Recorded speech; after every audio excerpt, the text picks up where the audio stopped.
Thank you very much. I'll meet you all in the Aqua Riva room.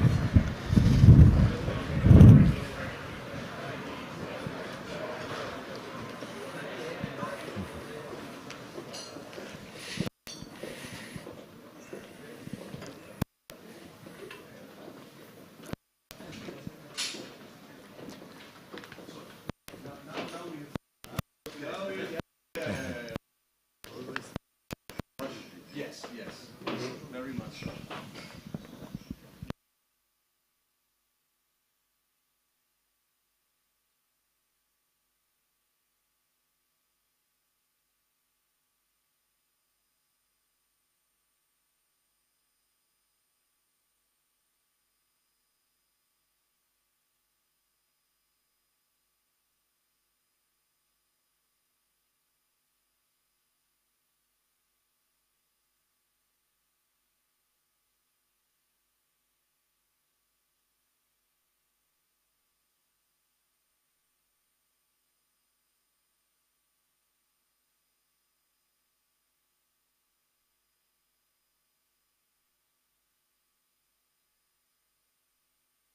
A last call to come to the Aqua Riva room. I'm not sure if this microphone works in here. Does everybody hear me okay? Yeah.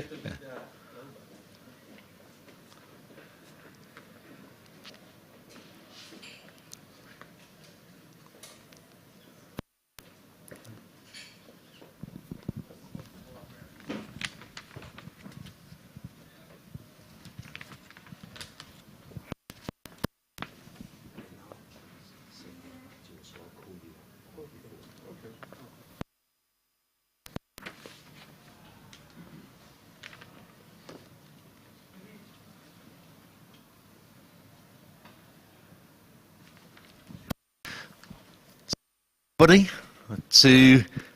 I'm sorry, what's this? Oh, the clicker. Thank you very much. I'll put that down there. Welcome everybody. First edition of the Monaco Smart Yacht Rendezvous, organised by Monaco Marina Management. This is actually a really unique event.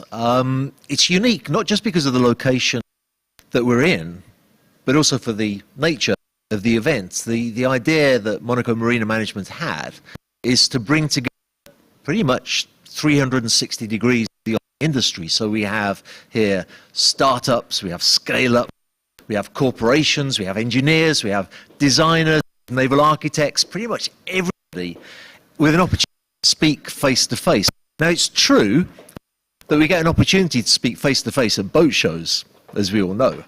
But let's face it, at a boat show we're really to sell yachts, to sell products, to sell services, to network with clients. We go to a boat show for personal interests, to promote business. That's what a boat show is really for.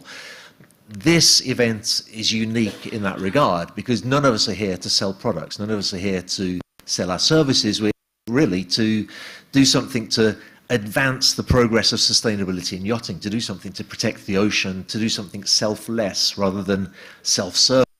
That makes this event very unique, and that's why it's good to see it so well supported by so many people in the industry, but also we have some major players in the industry who are backing this event.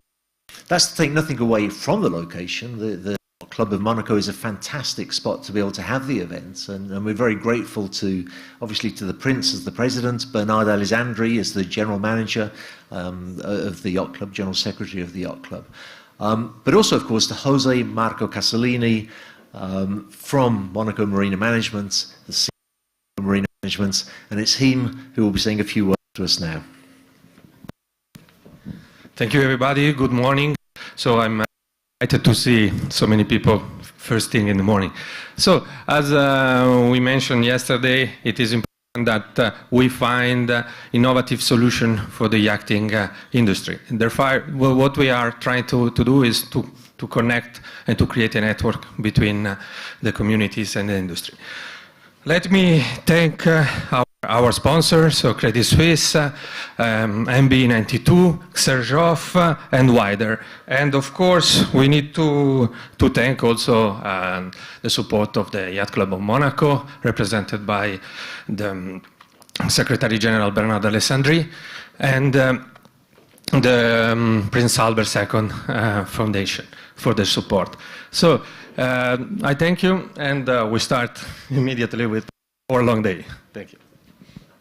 Thank you very much, Jose. I've did something. If there's one of the organisers here, I mean, first of all, obviously we have a big problem with the microphone. We need to get that sorted. But the other problem that I foresee is that we're going to have 5 panellists here in a moment, and we only have 1 microphone. So maybe one of the organisers could bring us the other microphones to put on their seats. I'd appreciate that. When I first got here this morning, I met Dr. Tessa Hempson, who's from Mission Blue. I had a 5-minute chat with her. It was one of the most inspirational, fun, interesting and informative conversations I've had for a while. And I'm really happy that Dr. Tessa Hempson is here today. So I invite Dr. Tessa Hempson.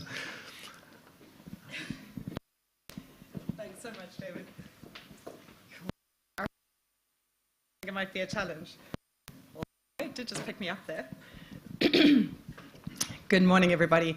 It's truly an honor to stand here before you today as a room of fellow passionate ocean lovers and seafarers. And I really have to applaud the Monaco Yacht Club and all of the community gathered here today for hosting this neutral event that really, the way I see it, is pushing the boundaries of sustainability and yachting on this neutral platform. So thank you all for driving that change. I would also like to thank His Serene Highness, Prince Albert of Monaco, for his fearless leadership in ocean conservation and for hosting this 14th Monaco Ocean Week. It really is a great honor to be part of that. So to kick off, I think I have some slides, but I don't know. Let's find out. This is a lot to manage. Right. Oh, we do. This is fantastic. So this is a space that I think drives all of us, being out on the open ocean.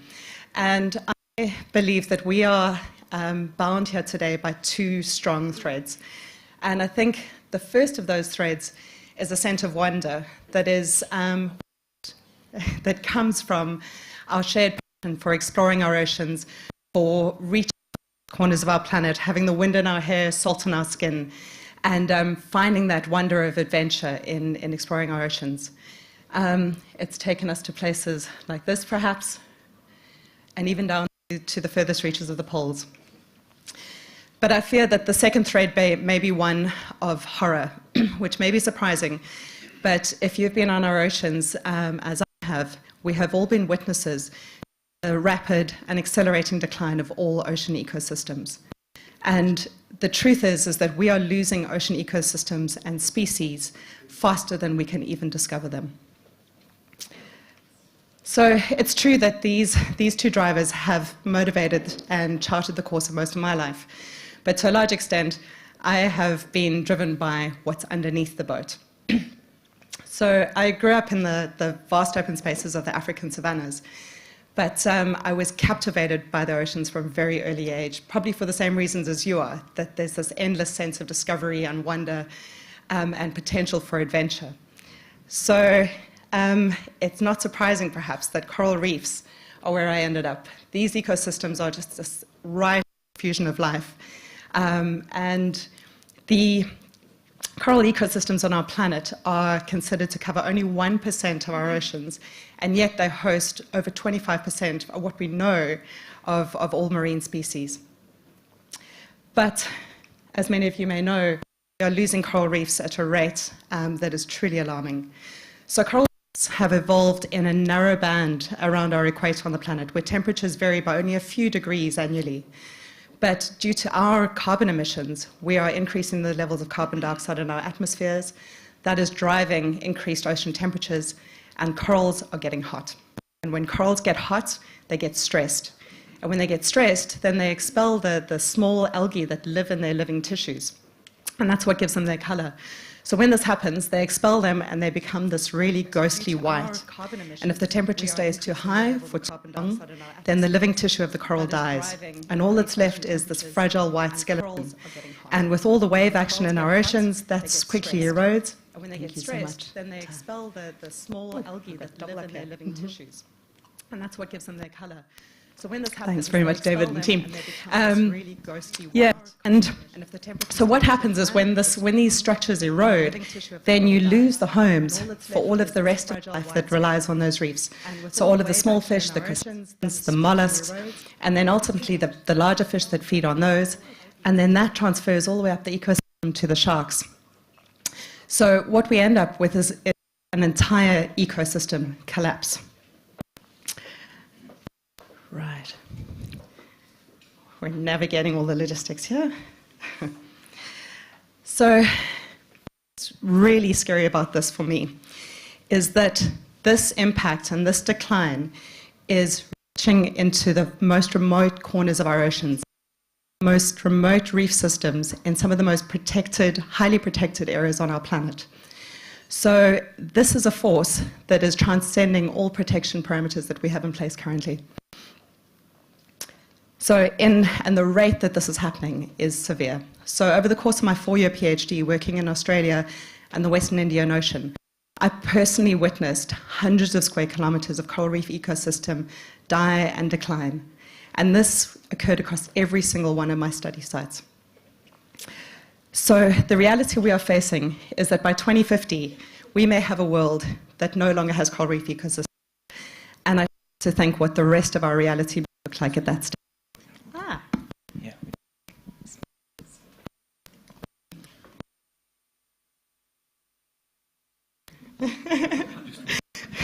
All good. Great.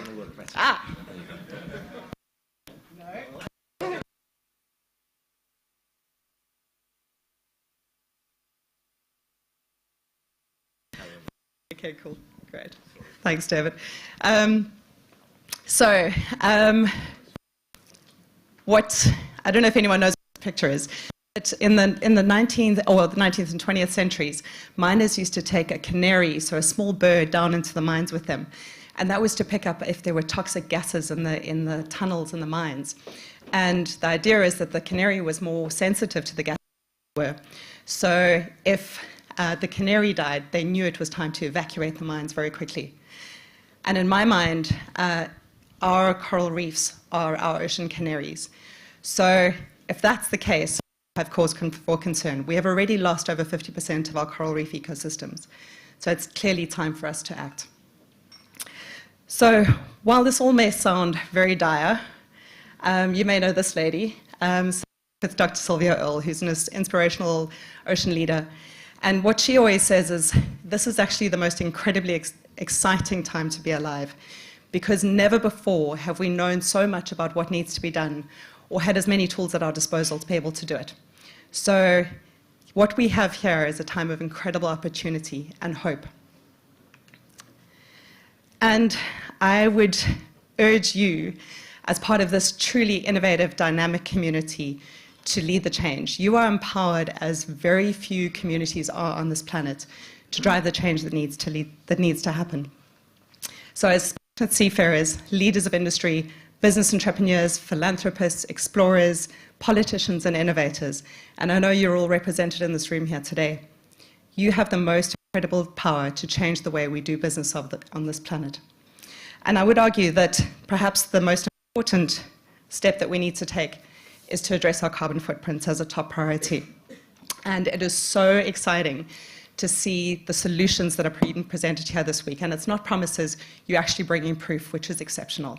So I applaud you in the way you're driving the clean tech for the engines in your vessels, pushing for cleaner fuels and moving away from carbon emissions entirely through the use of hydrocarbons, and, or away from hydrocarbons rather, into hydrogen and into biofuels. This is very exciting.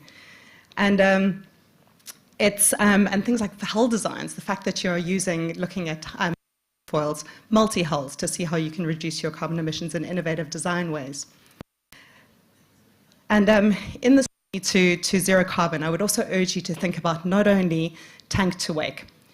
So you may have seen these images. So not only the carbon that is burnt between your engines and your wake, but considering the entire life cycle of those fuels. So what is the carbon footprint associated with sourcing those fuels, sourcing the materials that you use for your vessels, all the way through to the wake of your boat? And as Many of you have this week. Sustainability is no longer an option. It is absolutely essential. So I strongly urge you to interrogate every single aspect of your sphere of influence, your vessels, your businesses, your homes, to find ways that you can operate cleanly, more efficiently, in ways that have a minimized impact on our ocean wildlife and our ocean ecosystems. And it is so inspiring to see the faces in this room that I know so many of you are dedicated to this and bringing true solutions to the forefront. And then perhaps one of the most powerful ways that you can contribute, and one that's close to my heart, is to make your state-of-the-art vessels available to science. Because what you may know is that only about 10% of the marine life in our oceans has actually been documented, and only a fraction of our ocean floor has been mapped. And the thing that you may not know about this is that the reason that this is the case is that so many researchers and scientists lack the ability to access those corners of our oceans need to be to collect the data to inform our decision making. And this is where you and this community truly have the power to make a difference, by making your vessels available as a research and science platform for scientists to reach those corners of the ocean, collect the data that they need. And I ask you to not ever underestimate the value of that contribution, because the data that would be gathered through that is what drives ocean conservation, drives policy, and ultimately secure the future of humanity on this planet. And perhaps one of the most exciting things for me in terms of science and your vessels is the fact that there's been incredible innovation in the development of ROVs, so remote operated vehicles, and small submersible submarines. These are becoming smaller, more efficient, more affordable, and I would guess that almost all of the vessels represented in this room today would be able to accommodate some form of equipment or another. And this is incredibly exciting. It means that you have the capacity to relatively easy access corners of our ocean that no one has ever seen before. You'd be pushing the boundaries of science and what we know about our planet in a way that has never, ever been possible before. And you often hear the quote that we know more about the surface of the moon than we do about the bottom of the ocean. You can be the first people in those places. So in closing, and for this I would just like to make sure I hit all the points, because it truly is an honor to be standing before such an inspiring community. You seafarers, passionate ocean lovers, and parts of this innovative community have an incredibly unique opportunity before you to really drive the change that needs to happen to save our oceans and our ecosystems before it's too late. And the consequences of not doing so are really not even worth considering. So I urge you to use every means at your disposal to consider how you personally, through your vessel, your sphere of influence, can truly lead the engineering, economic, and political change that needs to happen to turn this ship around and to leave our oceans a better place. Thank you.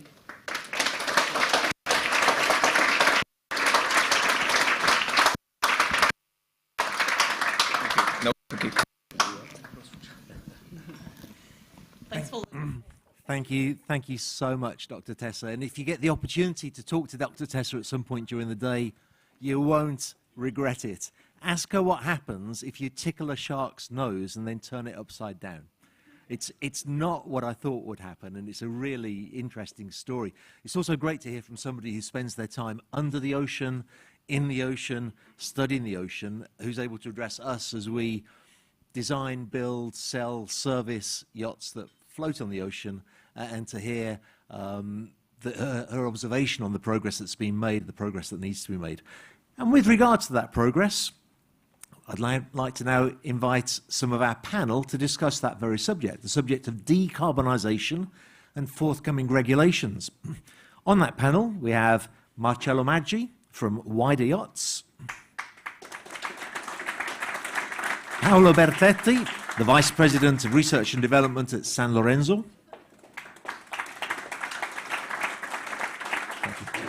We have Giuseppe Saccaro, Vice President of Industrial Solutions, Southwest Europe, Siemens Energy.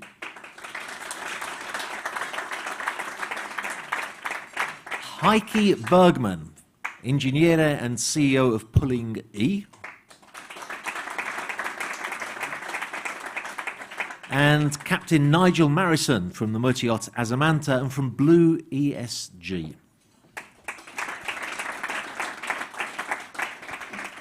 So let me ask, does anybody have a microphone? We'll do a quick microphone check so that as we develop the moderation, everybody will be able to benefit from it. So if you can just give us a second. Would you like to just see if that works? Just say a few words into it. Okay, It's so working. we have one working microphone. If we have another one or two, that would be really helpful.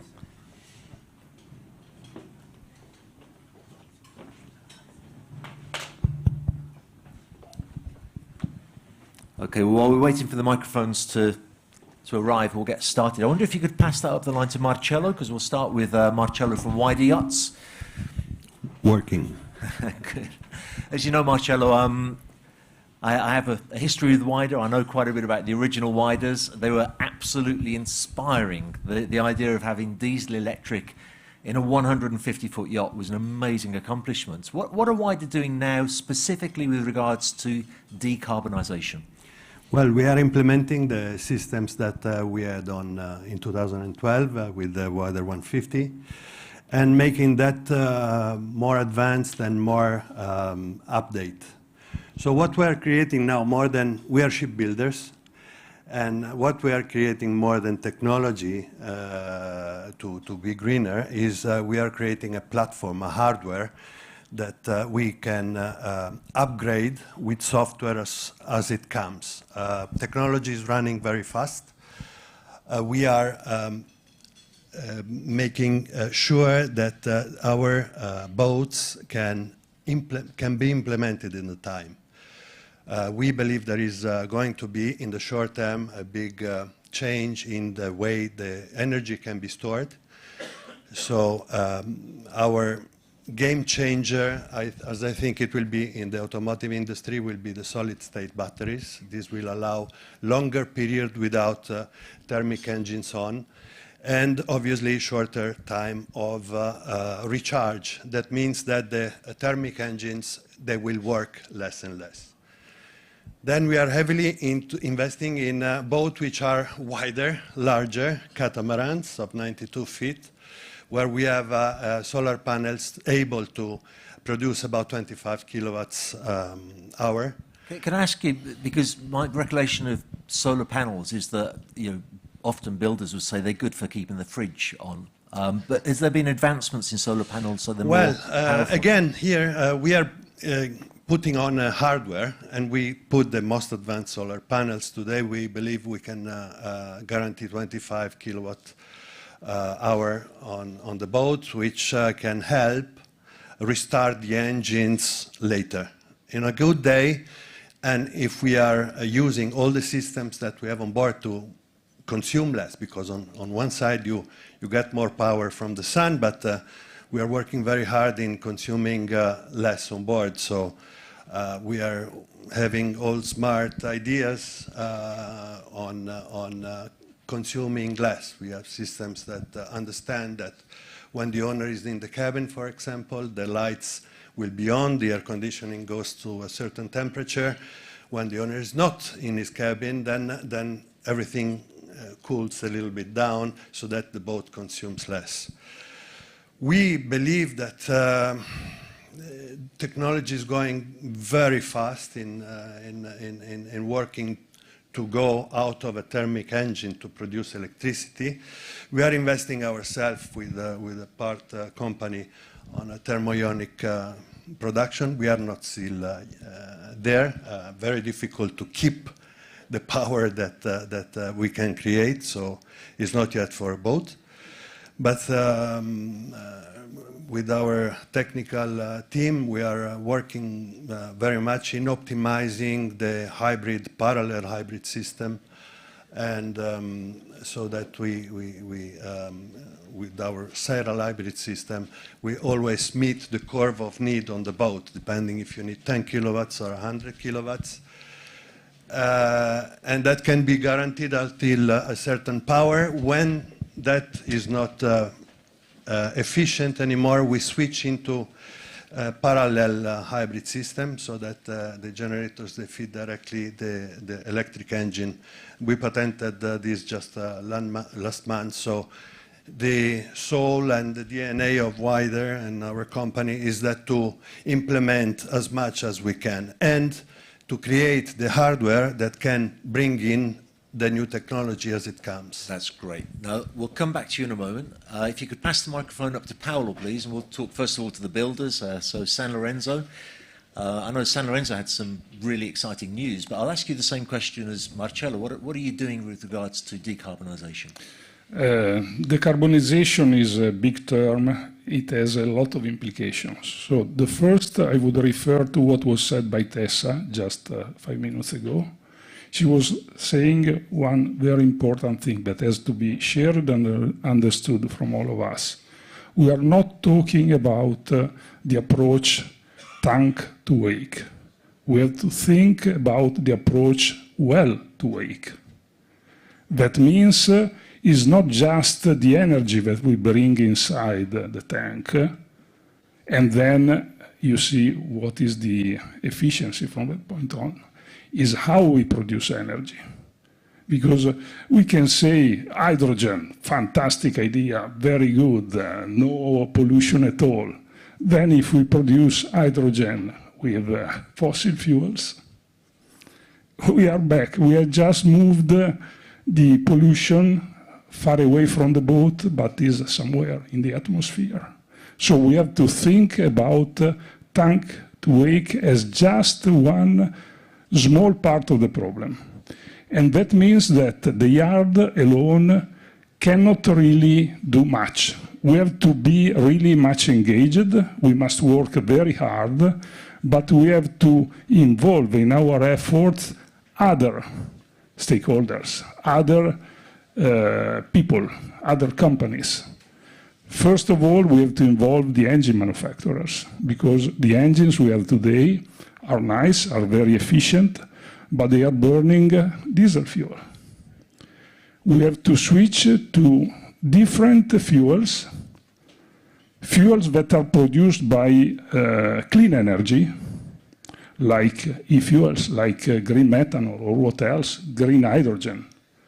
And then, not only that, we have to involve the registers, because every time we try to bring on board cleaner fuels, a lot of issues are popping out because the rules are not yet, let's say, clear enough, or we have to work to clarify.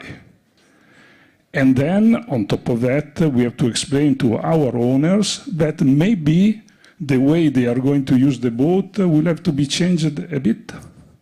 Let's take just a very simple example.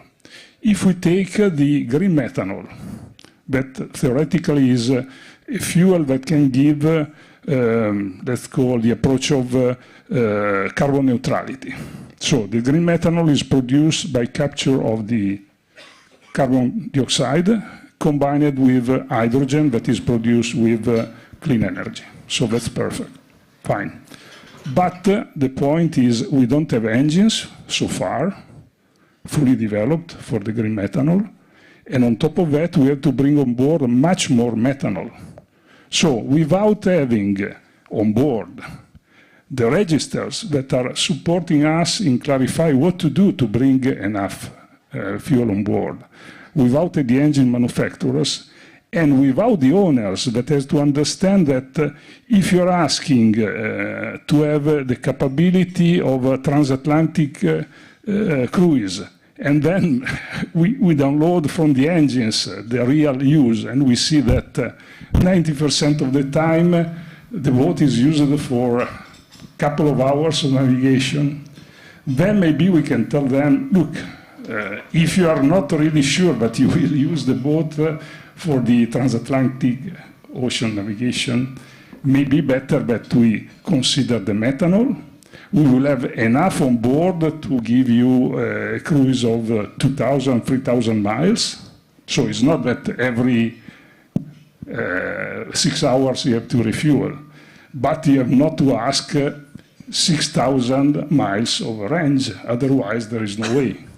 So I think it's a it's not just what is doing the yard. It's altogether what is our target. So let me take you back one step to when you mentioned biofuels, because I was really interested yesterday when Tim Morley was talking about vegetable oil, HVO vegetable oil. Fedship said that their first, the next yacht they launch will be tested with vegetable oil, HVO biofuel. To a simpleton like me, I heard that, I thought, well, that's the solution. No, no. Why is that not the solution?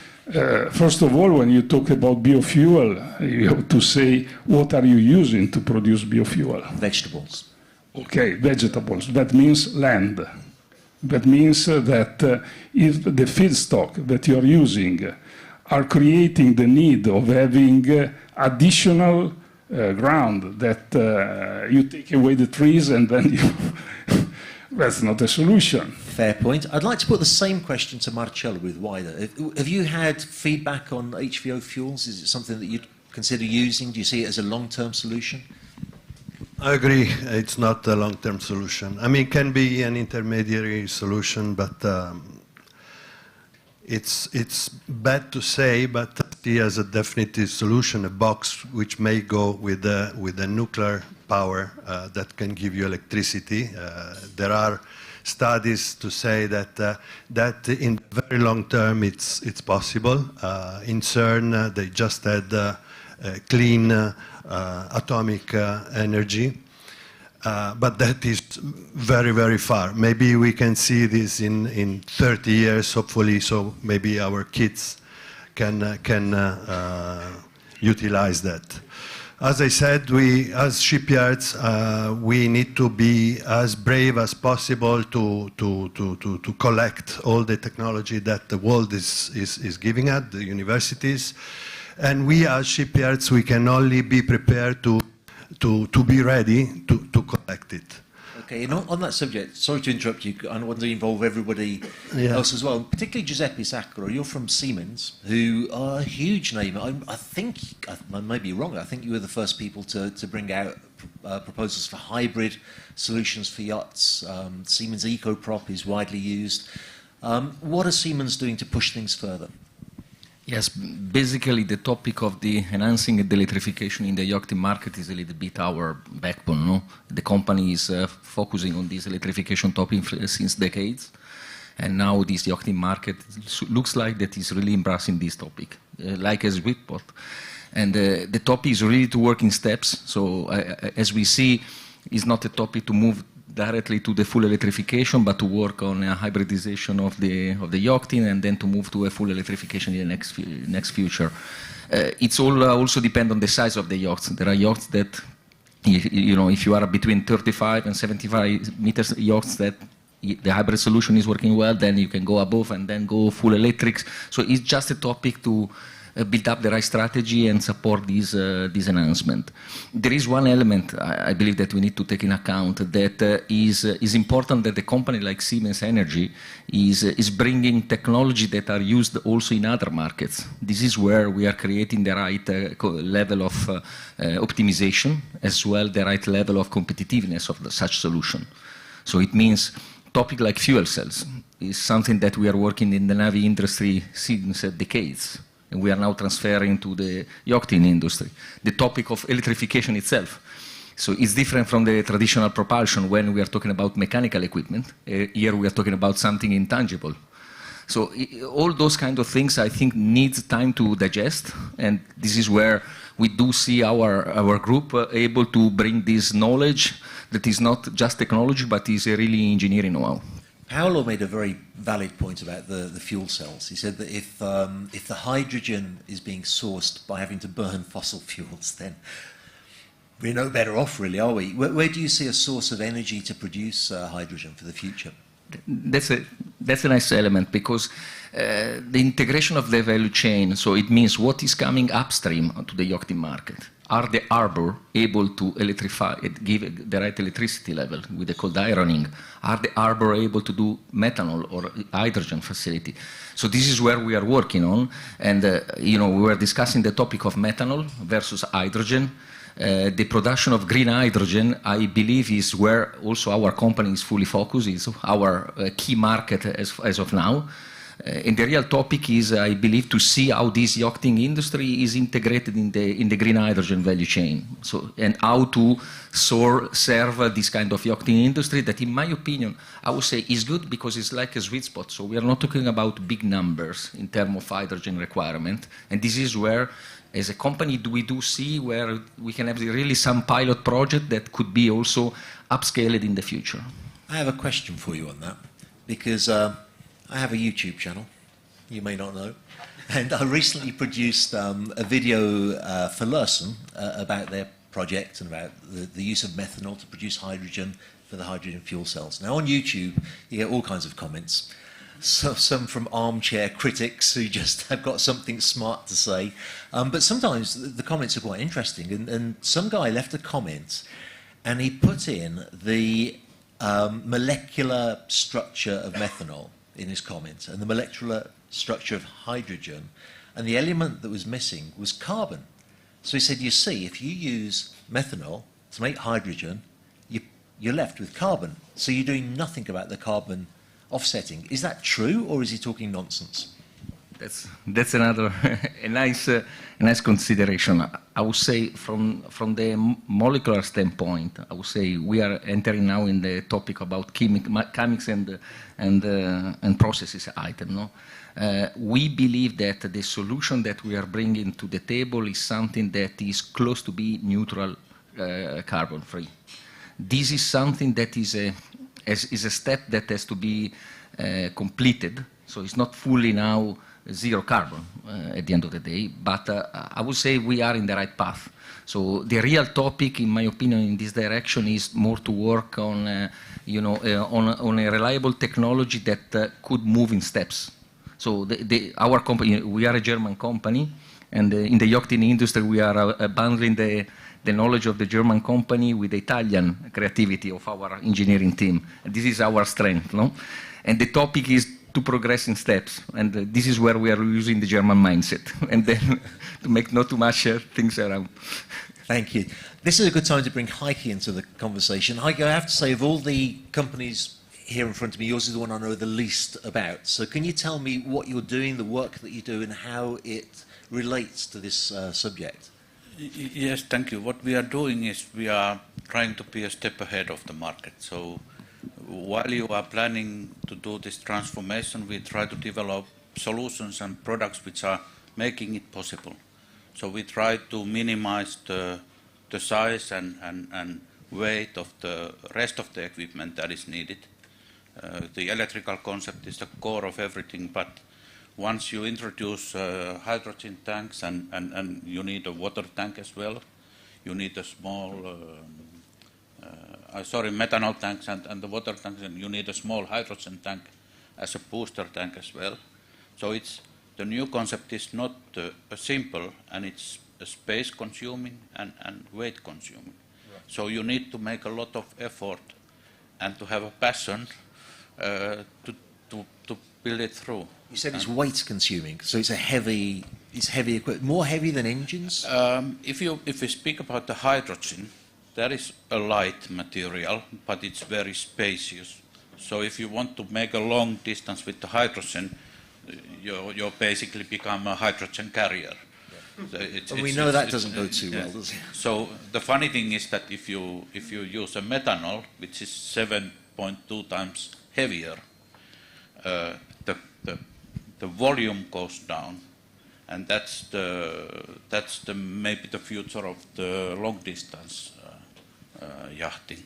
So you can carry the main energy as a 100% methanol, utilize it mixed with the water, and collect the CO2 like was mentioned, maybe trade it to the brewery in the next harbor, and so it's a new kind of attitude. And two questions on that.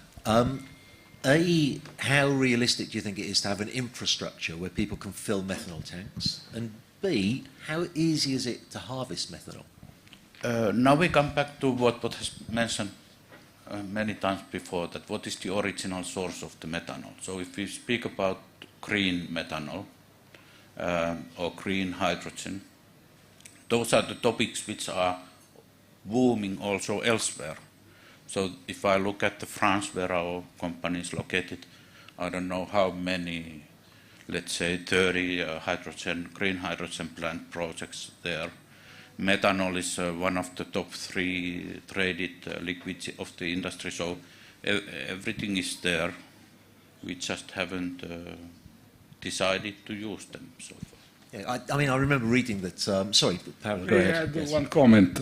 So we have to be really pragmatic.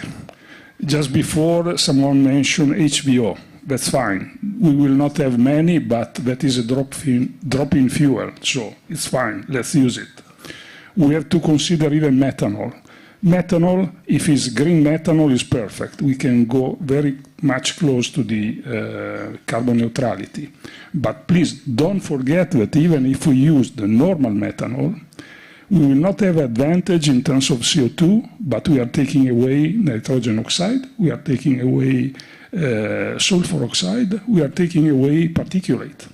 So if we have a wide approach to what is going in the air, even the normal methanol will give a benefit. Obviously, that is a short, medium-term solution. We have to aim to the green methanol. But if we prepare ourselves, if we prepare our yachts to use, or our engines to use the existing methanol, we will be ready when enough green methanol will be sold.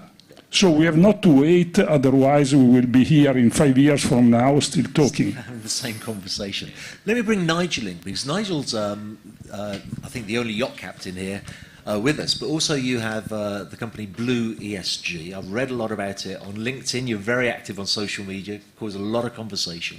I said to you when I met you earlier, I said, oh yeah, the channel's about the panel is about decarbonisation and forthcoming regulations, and you made an interesting comment to me. Yeah, that's right. Yeah, I come from the operational side, and I think we're talking about some amazing solutions here, but really, what are we doing here and now? We have a very short time frame in which to turn this around. And the IPCC climate report came out on Monday, and we have a very, very short window to decarbonise. We have a window of approximately 10 years. And what are we doing here and now? We have some amazing solutions, but they're all run-out solutions. They're going to take a long time to implement. Okay, we have not got that time. All right, we must start to act now. So what does Blue ESG do? I, as a captain, started to collect some data around fuel and energy consumption and started to analyse that data. I had a look at what regulations are coming in the commercial world and around energy efficiency management. What's come in January this year is carbon intensity indicators for the merchant fleet and under the Ship Energy Efficiency Management Plan Part 3. All very technical. What I'm doing is I work with the regulator to mirror that systematic, that data-driven and scientific approach to the operation of a super yacht, to start to immediately and effectively reduce the emissions of the operation. And that's really the first phase of the company. So when we talk about regulation, we have a credible system. Why? Because we're working with the regulator. Specifically Lloyd's, I think you're working with, is that? Exactly, yeah. Lloyd's Register, that's correct. So do you see as a short-term solution HVOs as a sort of a quick way to decarbonise while we're working on better technology that won't cut down all the rainforests? There's a lot more expertise in the room to talk about fuels. I'm not the fuel guy. I'm the data guy, and I'm the leader actually in the sector. Excellent. Now I've got lots of questions to ask you, but I'd like to throw it open as well to everybody here. If you do have a question, put your hand up. Let me know. Yes, please, Malcolm. So I just come back to the point about HBO not being available and the feedstock that's used to create it. And yes, you do have to be very careful about it, but HBO is essentially created from waste oil. It can also be created from the black waste from forestry. So there's all sorts of feedstocks that we use for that product. So you have to be careful not to confuse the fuel that comes from food stock from the fuel that comes from waste products. And in fact, Shell have just announced that they're building a plant in Rotterdam that's going to produce 820,000 tons of renewable diesel in the coming years. So the production is ramping up. And again, when you look at the EU legislation, regulations, there are regulations there that determine what is considered to be a renewable diesel. And that also includes land usage that can't be considered in that factor. So there's lots of regulations and lots of developments in that area that will see more of the HVO produced and available for yachts in the coming years. And this is a great solution for the legacy vessels because the legacy vessels will not be able to transition to the renewable fuels. It's a volumetric issue, it's an energy density issue that can't be resolved. So they'll have to use something alternative, and that's the likes of the renewable diesels. The downside is that it's 2 to 3 times more expensive, and that's something that we have to accept. Although yesterday they said that wasn't the case. They said people are saying 2 to 3 times, actually 15%. But your thoughts? No, just one comment. I totally agree with what you're saying. So there is a certain quantity, but don't forget that other users are coming. The hard-to-abate users, aircraft, so far were exempted to pay for the CO2 they released. Now is not anymore. And the same.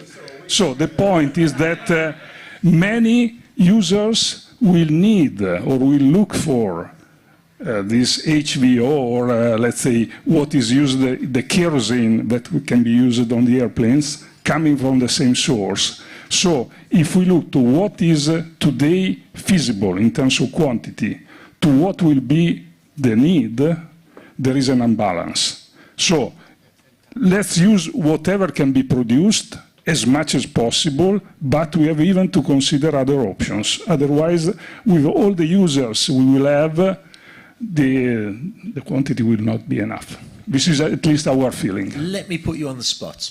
Will San Lorenzo use HVO in future boats on sea trials? Let's say that there is a San Lorenzo here in France that is already using for charters the HVO, so we observe that with a very high level of interest. Is a drop-in fuel, and by the way, I see here some, not mentioning the name of that brand, but engine manufacturers that are saying no problem, you can use without affecting any warranty. So that's absolutely a short-term solution, no doubt. What about you, Marcello? Will Wider use HVOs on sea trials? Exactly, yes. Well, that's good. So that's a great commitment to be able to do that. And I think as well, it's great if when you do that, you make sure there's a good press release, it's given lots of coverage, because that's the kind of thing that will encourage other builders to follow suit and to do the same. Just one comment. I see here in the room other yards. So I could say really that the yards in the yachting industry are working very hard to do something. We can mention Fedship, we can mention Lursen, we can mention a lot of other names.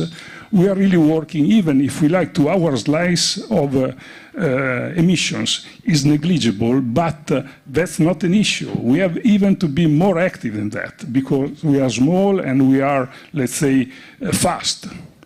So the point is, we are working a lot. I would say that there is a quite good collaboration between yards, because we feel that as a common goal. That's fine, but alone we cannot do much. We have to count on the support of engine manufacturers, fuel producer, and what else. Then we will be able to really show that in a reasonable time we can bring solutions. Great, thank you. Yeah, Marcello, can you pass the microphone? Thanks. Infrastructure is a key point, supply chain for greener fuels. The problem is that the yacht never goes A to B. The yacht goes A to Z to B and at different speeds. So What we are trying to implement more a zero-emission transportation is in the transportation segment of short-term and or short trajectories. And there we have some ideas on how to go with wind, with sun, and stock energy that we get from there, and then boost it in the boat. We are working right now on a project like that. Yachting is waiting for the infrastructure, as my colleague said. We are ready to bring it in, the technology. Thanks. And to your point about it being a small part of the problem worldwide, you're absolutely right. I think it was Barack Obama who said that just because I can't do everything doesn't mean to say I shouldn't do something. And the way I see it is that the yachting industry, even if it's a small step, at least it's a step in the right direction that can lead to bigger steps in the future. Any other questions? Yes, please. Hi, thanks. Great panel. I'm Paul Holtus with the World Ocean Council. So this is the platform that brings together leadership companies from all the ocean sectors, so shipping, fishing, aquaculture, etc. So my question follows directly on from this last couple of points. Do you feel the yachting industry is connecting well enough with merchant shipping, with the fishing industry, etc., so that we get the economies of scale on this huge generational, multi-generational transition we're in with energy and fuels and engines, etc., so that we're learning from each other, sharing technology? And someone mentioned, yachting can move more quickly because it is smaller and more focused. And so, we've got this behemoth of the merchant shipping fleets that are working their way forward. How can we create the dynamics and the synergies there between the different sectors that can help you and you can help the other sectors? Thank you. Heikki, I know that you have a thought on this. Yes, thank you for this question. I come from this background, and our team, we've been 25 years optimizing the cruise vessels. And there, 0.1% of efficiency is costing the owner 250,000 euros. So they take every initiative to optimize the vessel performance. And this is exactly the reason why we are here, because we want to bring the know-how to the yacht industry. It's been a lack of, let's say that once the ship size goes smaller and smaller, the well-known solutions from the commercial shipping are difficult to implement because they are designed for the bigger vessels and with more, let's say, holistic approach, which requires a team of engineers to optimize a few years before the outcome comes. I also like to comment a little bit on refitting and of the old vessel. So I think anyway, if you go to the direction of zero-emission vessel, which is much more than only the energy side, it's a lot of aspects to take care of. The time span is anyway from 2 to 3 years to come up with a new shining ship, and I think that 2 or 3 years it should start now, whether the vessel is old or new. Thank you, Heikki. Yes, please. First of all, let's do Nigel, and then we'll come on to Giuseppe. Yeah, it's a great question, and thank you. And exactly the reason for Blue ESG, for myself, going to Lloyd's Register and the lead decarbonisation team there, and working with the scientists there in order to create something that is yacht specific and a credible decarbonisation strategy. So. Giuseppe, please. Yes, just a topic. I don't think there is one company that can solve the topic, no? So it's really the topic for integrating the value chain even across different verticals and different markets. I'm giving an example that could be out from the technology. Those kind of hybrid and electrification topic are bringing an amount of data that has to be managed. So the topic of reducing and going to decarbonization is also to use the yacht efficiently. It's not just to produce and create something that is green, but is also to use it efficiently. And the topic of, for example, integrating data from the shipping industry or integrating data from the industrial industry and to see how to optimize the overall energy system of the yacht is a huge challenge. And going to digital topic, going to artificial intelligence. So this is where we do see the future that is not just technology. Thank you very much. Do you have just one answer to the question, are we doing enough in terms of collaboration? I think that we can improve that, because some issue is different. As it was mentioned, the space is different. A yacht is sold for the accommodation space. So in the machine room, in the engine room, in the technical space are negligible. So that is totally different from the situation we have on a big ship. And we saw that with Siemens Energy when we were starting the project with a fuel cell. So we started with a fuel cell that was intended for ships, and we reached the conclusion, no way. So we switched to another solution. But other issues are common.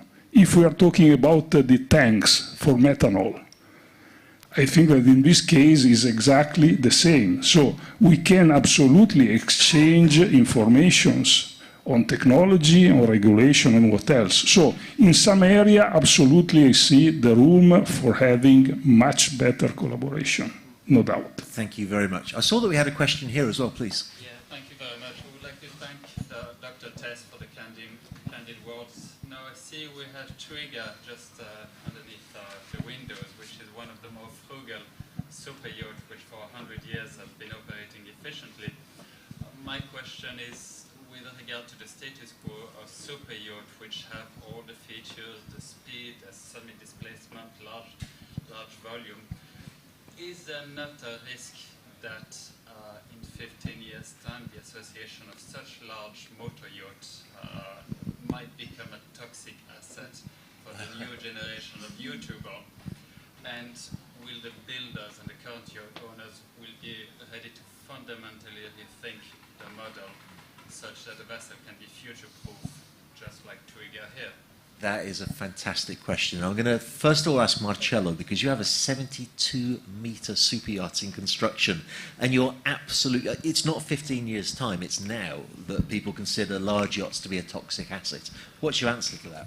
Well, my answer is that we are trying to do the boats as green-friendly as possible, given that a private jet for one person is emitting per person enormous amount of, so we are talking about an asset which is for personal use. Given that we are trying, as I said before, to make a platform that can be upgraded, and the technologies that we are putting on board today can be substituted as soon as technology allows us to bring things on board. As we cannot do it all as shipyard, but we can definitely open our eyes and see what can make yachting better in the future. And this is indeed something that we need to do. Wider, when we acquired it, Wider started too early.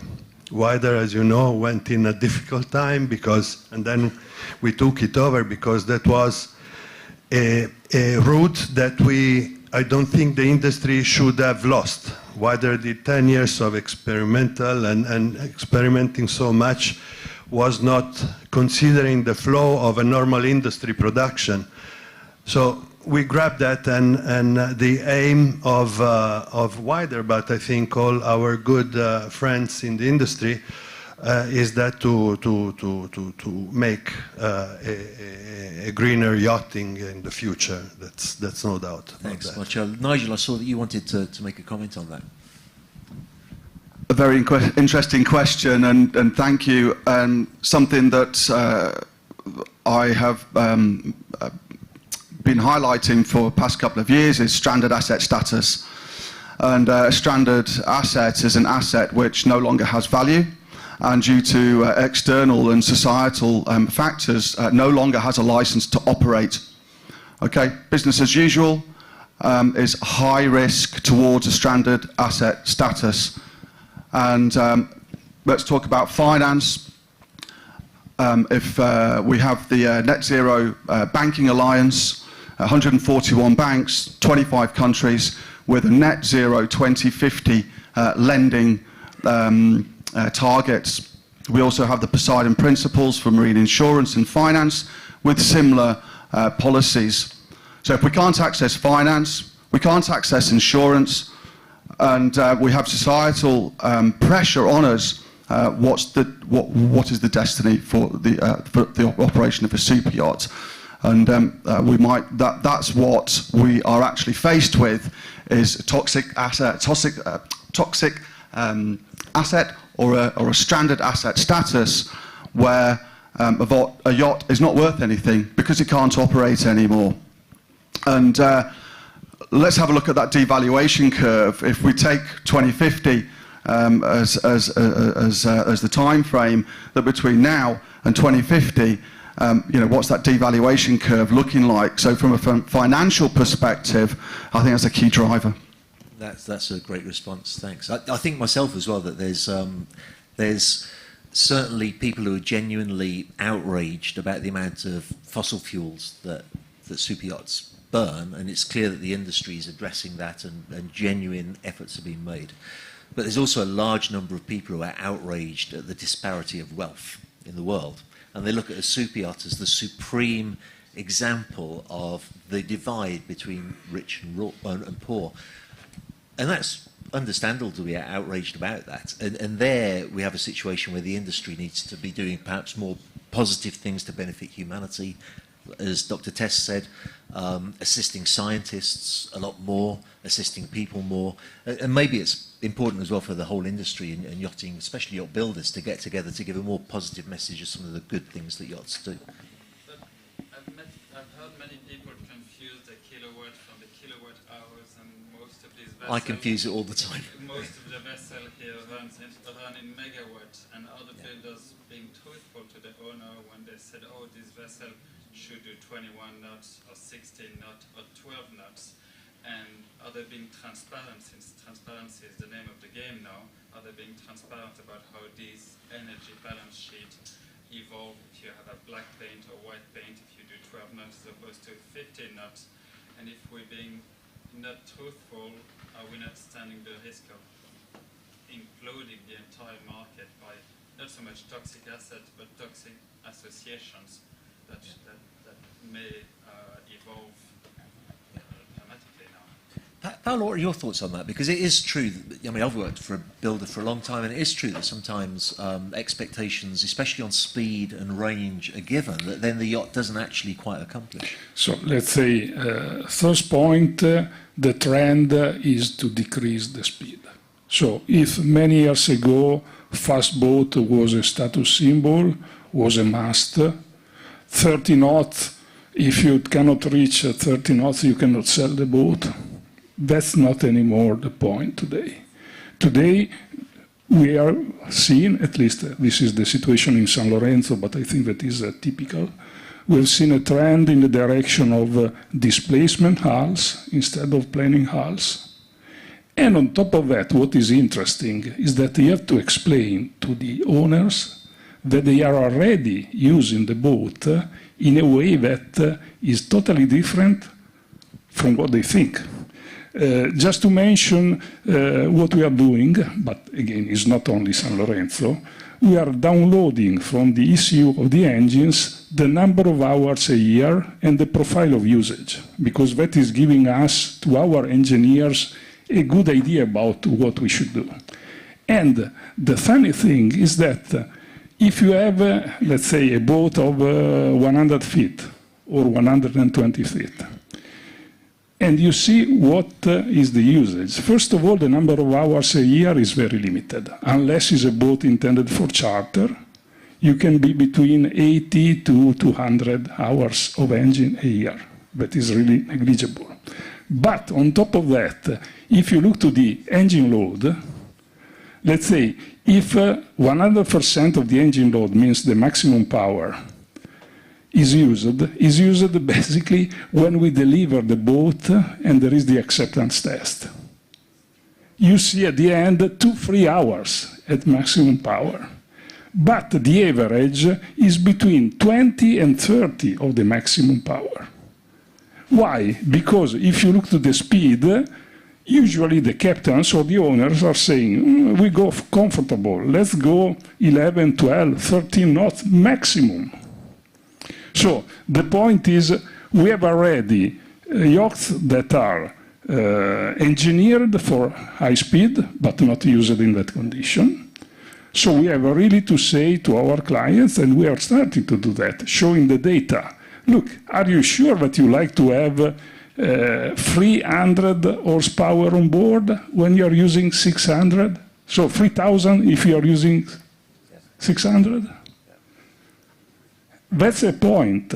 It's a very good point, because actually, although it's a bit of fun for 5 minutes to do 35, 40 knots, but you don't want to do sorry, it all day long. gentlemen and lady, your cars, look to your cars. I think that all of you have a car that can reach probably 180 kilometers an hour, or 200 or 220. How many times you are using that speed and that power? Marcello, Never. I think.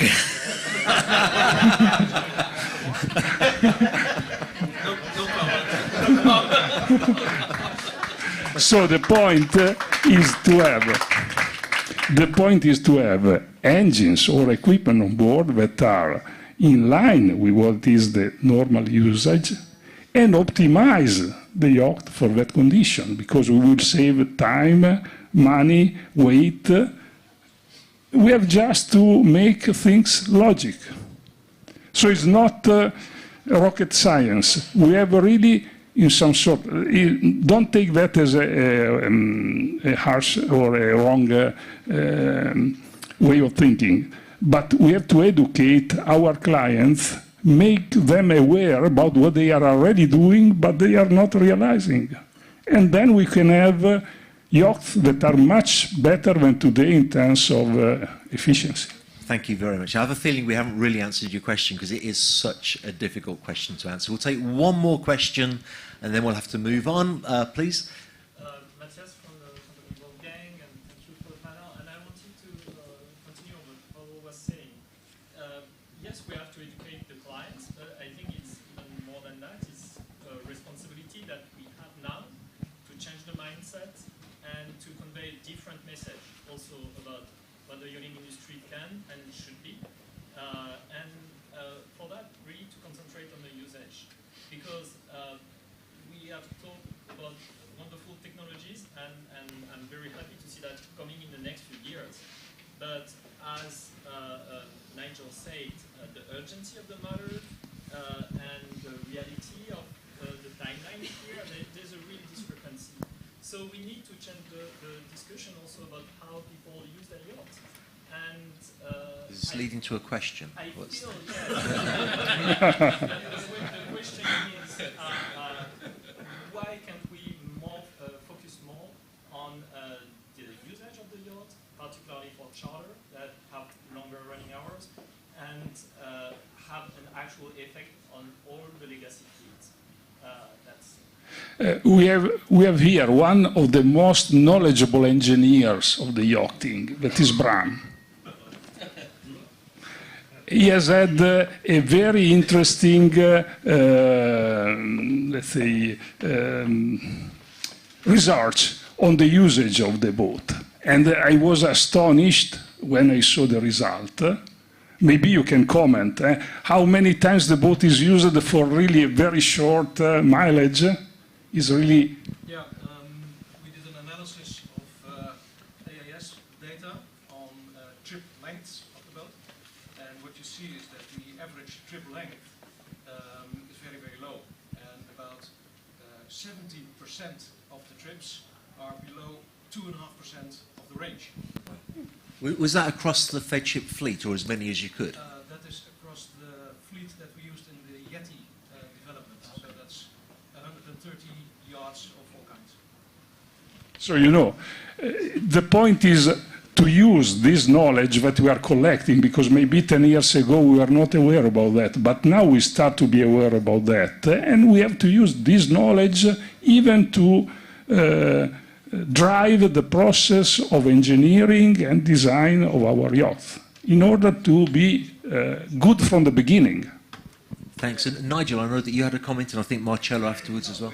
We just collect elements to speak with our clients and guide them where we would like to guide them. And the audience today on the side of the client is much more open to and focused to low fuel consumption and low emission than it was 10 years before, definitely. Thanks. And Nigel, please.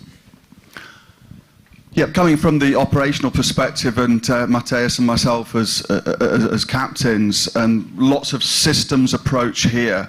We come from operational approach, and let's not lose the opportunity of human behaviour and how human behaviour and the element of how human behaviour can immediately and effectively start to reduce emissions through operational practice, best practice, guidelines, planification, weather optimization, route optimization, and how we can optimize the way that we're using the yacht from our perspective. Goes from a cross-sector of operational criteria.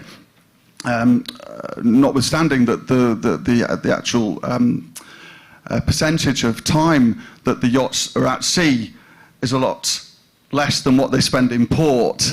Okay, so we could talk about fuels and everything else, but we need to take into consideration that yachts spend a lot more time in port than they do at sea.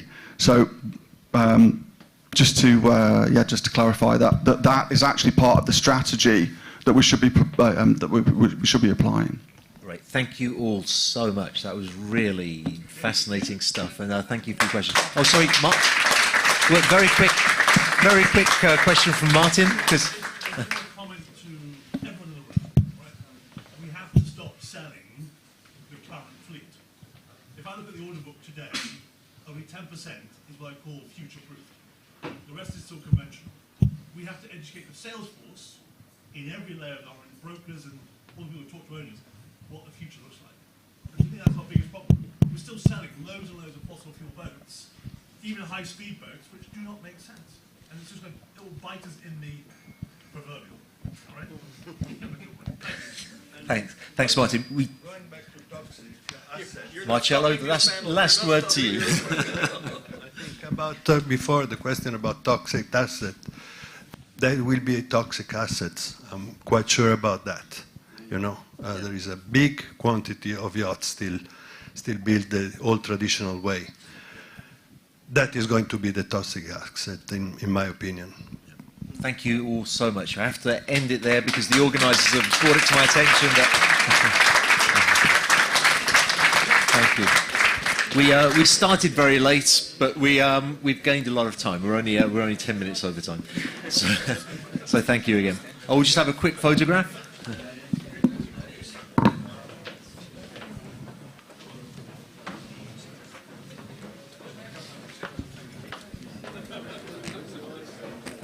I'd encourage you to stay if you can, because we've not finished just yet. We've got actually the awards are going to start very soon. So if you can stay in the room, you won't regret it.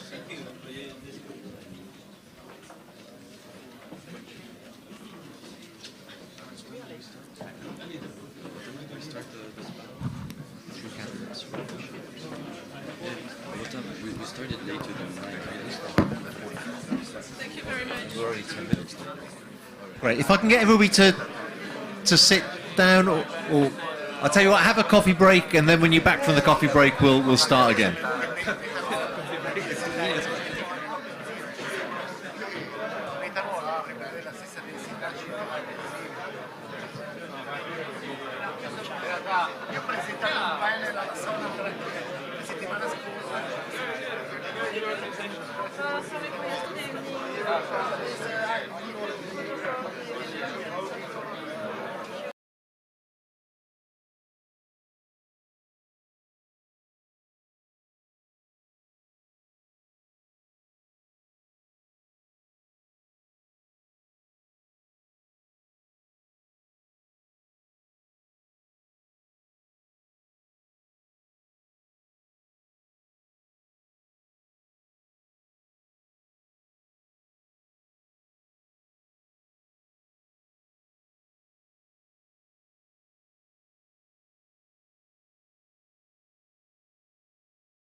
So we'd encourage everybody to take a seat. We'll be starting in about 2 minutes with the awards, the Innovation Awards.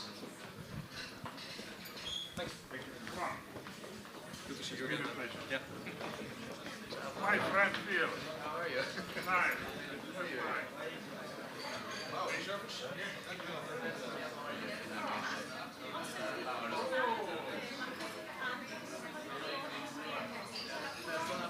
Now we do everything. 3 features. Startups. Then we got the second part. It's confusing me when then the corporate. Then this one also will be. Yeah.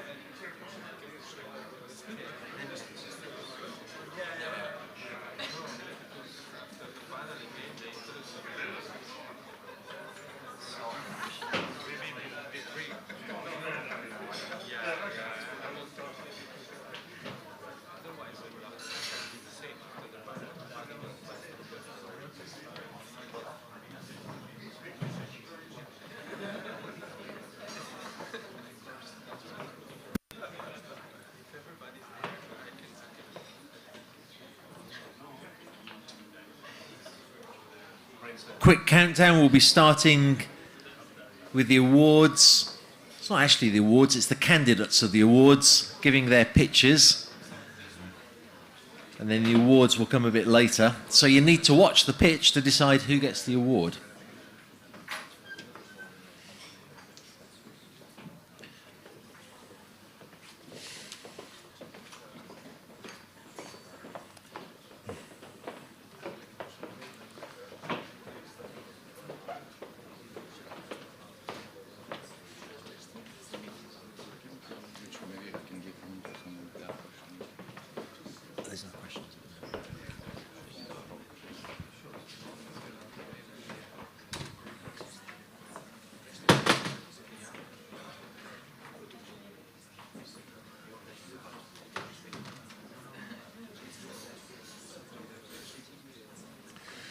Well, thanks everybody. I'd encourage you to settle down because this is a particularly interesting part of the... Oh my goodness, I've just spilt some water.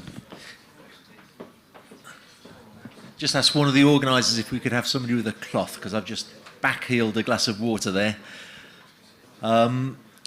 This is a particularly interesting part of the day because there's some innovation awards given out as a part of this event. There's an innovation award for startups, an innovation award for corporations, and an innovation award for scale-ups. I had to Google the word scale-ups. I didn't know what a scale-up is, but it's a company that's in a period of rapid growth, scaling up. Why do I feel like I'm the only person in the room who didn't know what a scale-up is? But just for those of you that didn't, that's what a scale-up is. So in a moment, each one of those categories will have 3 companies being represented. Each one has 3 minutes to explain the work that they're doing, and based on that explanation, an award will be given later on in the day. So we're going to go on to that in a few moments, but then after that we have another panel discussion, which I must admit I've really been looking forward to, because in the panel, let me just quickly find the list here, we have Dan Leonard from Nuvolari Leonard, we have Espen Oeno, who needs no introduction. We have Massimo Perotti from San Lorenzo. We have Eric Zettler, who's a data scientist. We have Dr. Daniel Chatterjee from Rolls-Royce. It's going to be an amazing panel. But first, I'm telling you that, by the way, so that nobody walks out after we've done the pitches and has a coffee. So at the end of the pitches, you can stay for the panel, because it promises to be a particularly interesting one. That said, let's listen to the first part of the award presentation, and we start with the startups, and each speaker has 3 minutes. So we'd ask each speaker to try to respect the 3-minute limit. Do your pitch in 3 minutes. First of all, in the category of startups, we have Swiss Ocean Tech, represented by Thomas Fritzlen.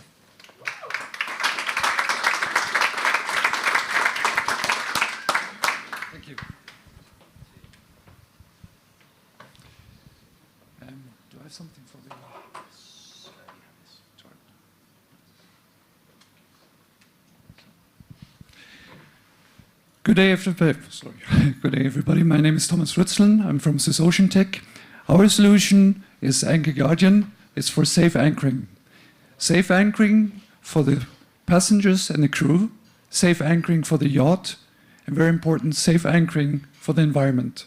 We all know that a dragging anchor creates havoc. So, what is the problem? Well, nowadays we anchor like we did hundreds of years ago, right? But if we look on the navigation side, we today have tools like GPS, depth sounder, radar.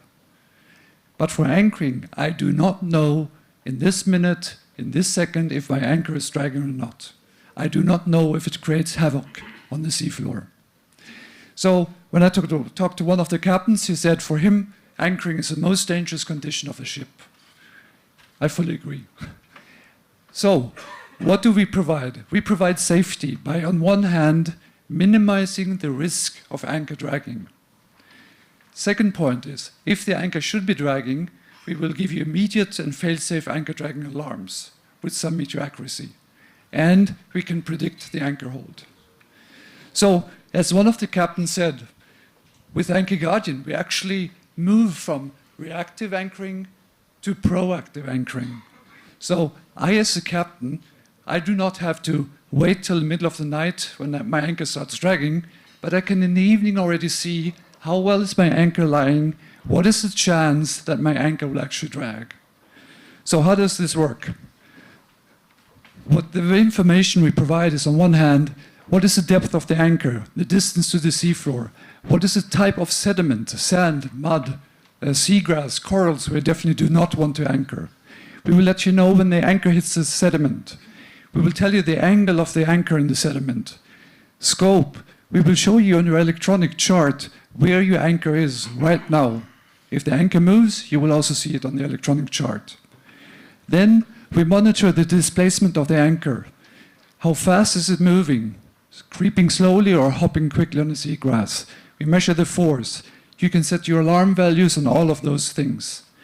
We can also tell you if your anchor chain is being lifted or not. How much of your anchor chain is lying on the seafloor. We can predict the anchor hold of your anchor. We can tell you how far away your anchor is when you want to lift it, when it leaves the sediments, you're free to maneuver, and so on. So the configuration is very simple. We have an anchor module. It works for every yacht, independent of the type of anchor, new build or refit. You put it in here, communicate with the boat, you get the information on a display. So what we provide is, and you see it's not spelled correctly, we provide you peace of mind. Not peace, but peace. So, safety. We tell you exactly when the anchor starts dragging. We give information before. The crew. One captain said to me, during season, he doesn't sleep many hours per night. So when he has somebody on anchor watch, every help he can get, he loves it. And very important, as I said, a dragging anchor really creates havoc on the seafloor, and we can help to avoid that. So here's a picture from the first installation we did on the super yacht. It's a Blue Papillon. It's a 43-meter super yacht. You see the anchor module between the anchor shaft and the chain. And here also nicely see that the dimension of this more or less is the same as your shackle and your anchor shaft. So to round up, we're extremely proud that we were nominated finalists for the Ocean Awards last year, which really shows the impact that we can have with Anchor Guardian. Thank you very much.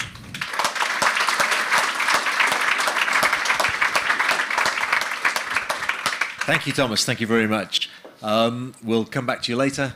And our next speaker, and I'd ask them to keep it to 3 minutes if they possibly can, is from Northern Light Composites, represented by Alessandro Stagni.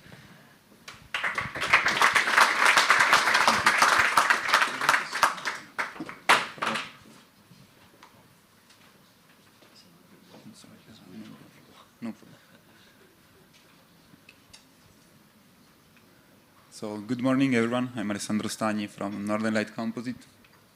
And Elcomp is an innovative startup that works in the field of recyclable composite material. Our mission is to find a solution for the end of life of boats that nowadays are made of glass fiber. And there is no efficient way to recycle it. So what we're looking for is an effective and efficient way to find a solution to that. Our solution is called Air Composite. Air Composite is a sandwich structure made out of recycled material, recyclable material, and natural fiber with a thermoplastic resin that at the end of life can be dissolved in a solvent, and so we can get back the fiber almost as new. Here there is a short demo of how the process works. So after a time in the solvent, we can get back the material, separate all the different material, reuse and recycle them in the proper way. Today we have a sailing boat that is racing in our seas, made out of this technology, EcoRacer, that won several prizes last year, and the one that I'm most proud of is the winning of the Italian Championship sport boat, beating an entire fleet of glass fiber boats, so we are very proud of it. We are now launching our new product, EcoRacer 30, that it's meant for the serious production. It's the evolution of EcoRacers, and it uses the same technology as we did before. It will be launched in June this year, in occasion of the arrival of the Ocean Race in Genoa. With EcoRacer, we aim also to have a series of events in the Mediterranean Sea with a focus on sustainability, and to have this fleet, completely recyclable fleet, racing together in our seas. By the end of the year, we are also coming out with our concept of foiling, with the EcoFoiler. The real innovation here is not flying above water at 20 knots, but is in the mold technology, because the mold for the hull will be made by additive manufacturing with a completely recyclable material. So we are not only doing a recyclable composite, but also recyclable molds. Last year, we had our first round of crowdfunding, raising over 500K, and we aim to come up with another equity round next year to scale up our production, and so have this first recyclable fleet racing in our seas. Thank you very much.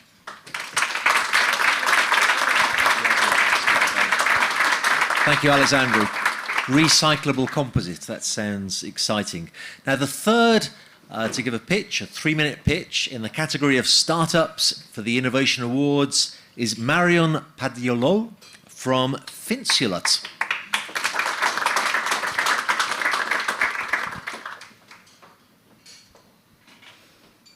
I'm delighted to be with you today to bring you in the anti-fouling world. And I just want to thank you for the quality of the panel just before. It was very inspiring, and you're going to understand why. We need to face two big challenges when you are talking about anti-fouling. This is a macroplastic that are in the paint, and the biocide that you have on the paint too, on the anti-fouling paint. And did you know that 1 square meter of a painted hull pollutes 10,000 cubic meters of water? And this is an invisible pollution that I would like to give some visibility. But it's not very positive, so let's talk about something better. And you know, nature is always and often the best teacher. And now it's a super biomimicry that I want to introduce you with the sea urchin quills.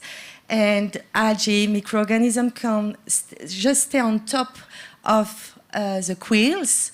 And we've been inspired to create Finsulate. And Finsulate is not a paint, it's an auto-adhesive. And all the fibers keep the fouling at distance. And mussels, marine organisms can't attach correctly. And this is a total mechanical solution, and there is no chemical inside. So we just ask to the users to accept to clean sometimes a boat, like you clean your car, so clean the boat, so it can be easy doing while diving or with high pressure water. And the first boat we installed was 10 years ago. And after 10 years, it's still effective. So we have a very profitable solution here. So this is eco-friendly, of course, and this is economic. The savings that you can do with the economic part is very interesting too. We can apply, this is some example. So my point of view is for the super yachting and super yachting. This is, of course, a great solution because we have noticed that you also save fuel consumption because Finsulate keep clean when the anti-fouling paint need to be replaced. So my message is we are Finsulate, we are a piece of the puzzle. And if we are all in the sector and we all work together and preserve the ocean, yeah, let's get a better world. So thank you.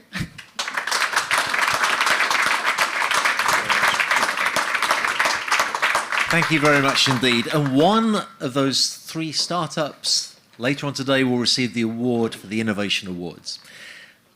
Moving on, we're going to go to the corporate category for the Innovation Awards. And this time we have 2 speakers, each one giving their 3-minute pitch. First of all, from Visamo, represented by Fabien Monin, who's from France.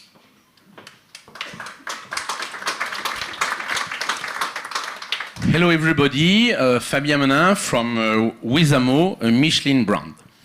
Let me introduce Wizamo like that. Yeah.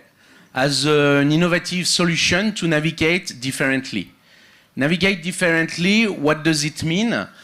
It's to not need to choose between motor yacht and sailing boat, to take the best of 2 options, to take the simplicity of motor yacht and to take the silence and no fuel usage of sailing yacht.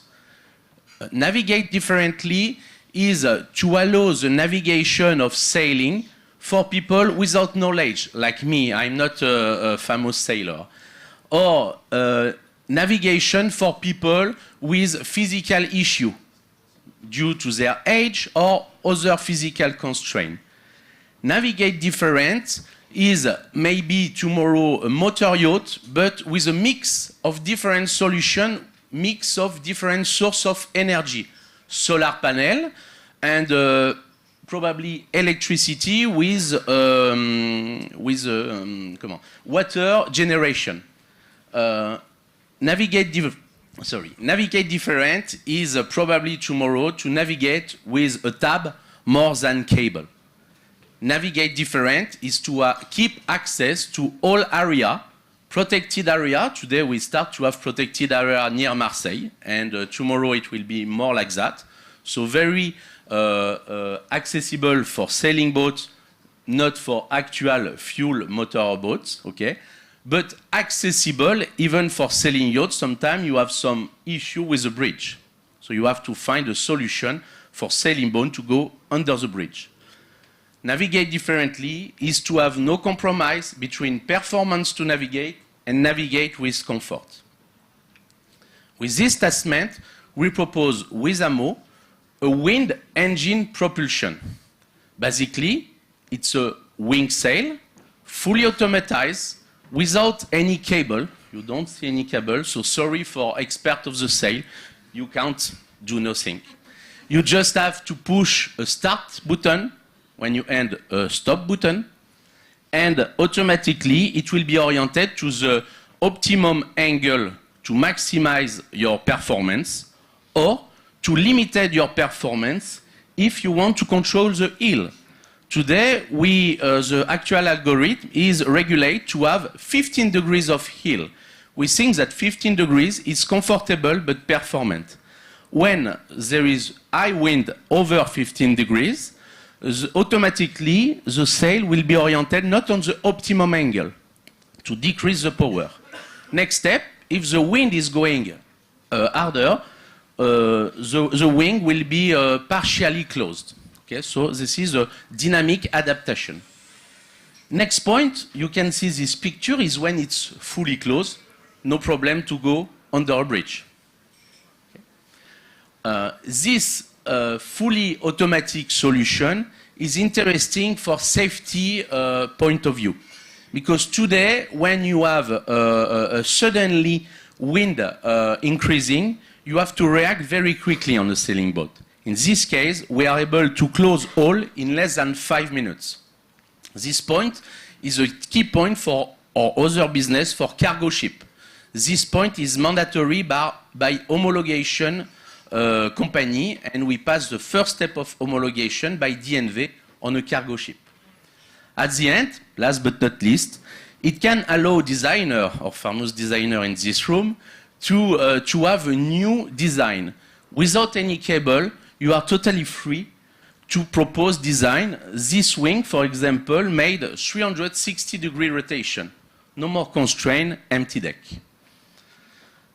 Today, this solution was developed by Michelin company. We tested since more than 1 year. Now we are in a test phase of robustness with more navigation. And Michelin, we are not very aware of maritime and notice market.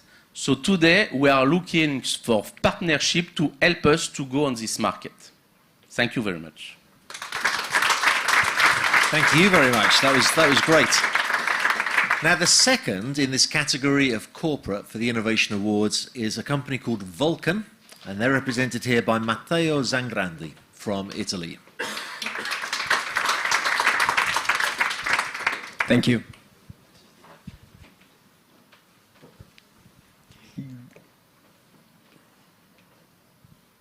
Yes, thank you. I'm Matteo Zangrandi. I'm project manager for Vulcan Italia. Many of you may know us as a flexible coupling provider and manufacturer, but since a couple of years we are also in the hybrid market for propulsion systems, so integration of complete and turnkey propulsion systems. Today I'm not here to propose you a product, just to understand why we are in this market. In the last 100 years, humanity had the chance to count on a too cheap boost for its economical growth, the fossil fuels. And these savings in money gather a debt with the planet that today is time to pay back. We know that electrification today is not the real world. The real world is sustainability. Because we cannot we cannot chase after the only environmental sustainability, but we have to take into account all the meanings of this word. So I would like to understand and to explain the three main meanings of this word: economical sustainability, social sustainability, and of course also environmental sustainability. We are used to deal with one main power sources today, which is the diesel or fuel fossil. But in the future, we believe that the diversification of this solution will be the key. So probably, as I always heard in this kind of congress, we will not find a silver bullet to substitute exactly the diesel as we know today, but we will need several kind of technologies, and this will, of course, create more complexity on board depending on the application. That's what we are doing today, basically. We collect all the pieces of these new complex propulsion systems to propose an integrated package.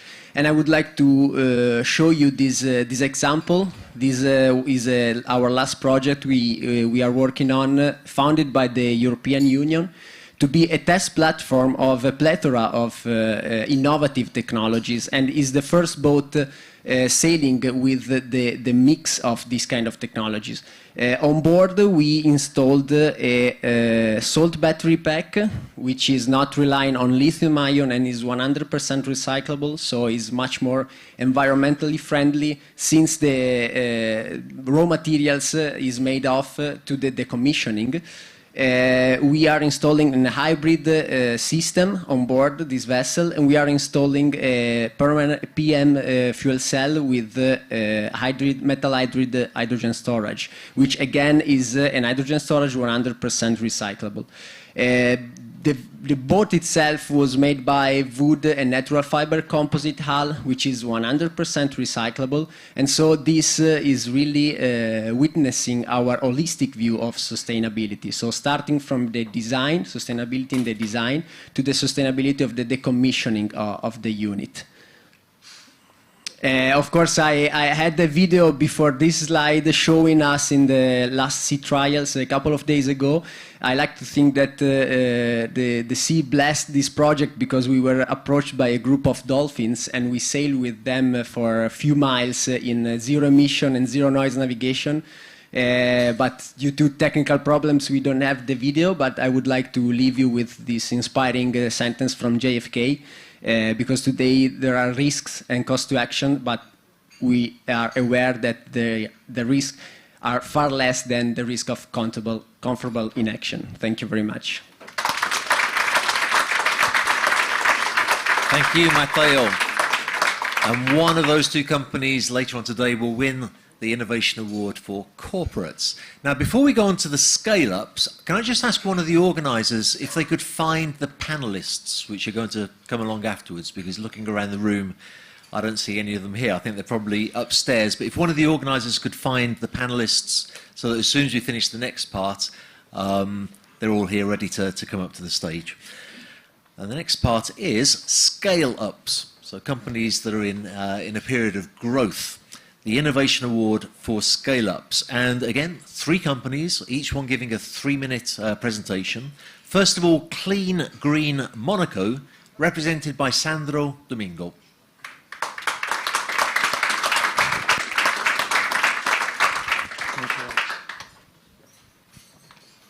Thank you very much to everyone. Thank you very much for the opportunity it's been giving me right now to talk to you. We've been all being gathered here into this yacht club and Smart Yacht. Thank you also to M3 for all this opportunity been giving to us to bring something different to the yacht industry and bring all alternatives for the consumers and the users of boats, and been giving also great opportunities to all those owners of yachts to do something for nature. So we have to say something. It's been 100 years that the industry, let's be honest, right, hadn't changed into a cleaning and washing problem. This is another segment I'm trying to bring here after the propulsion. This is the cleaning boats process.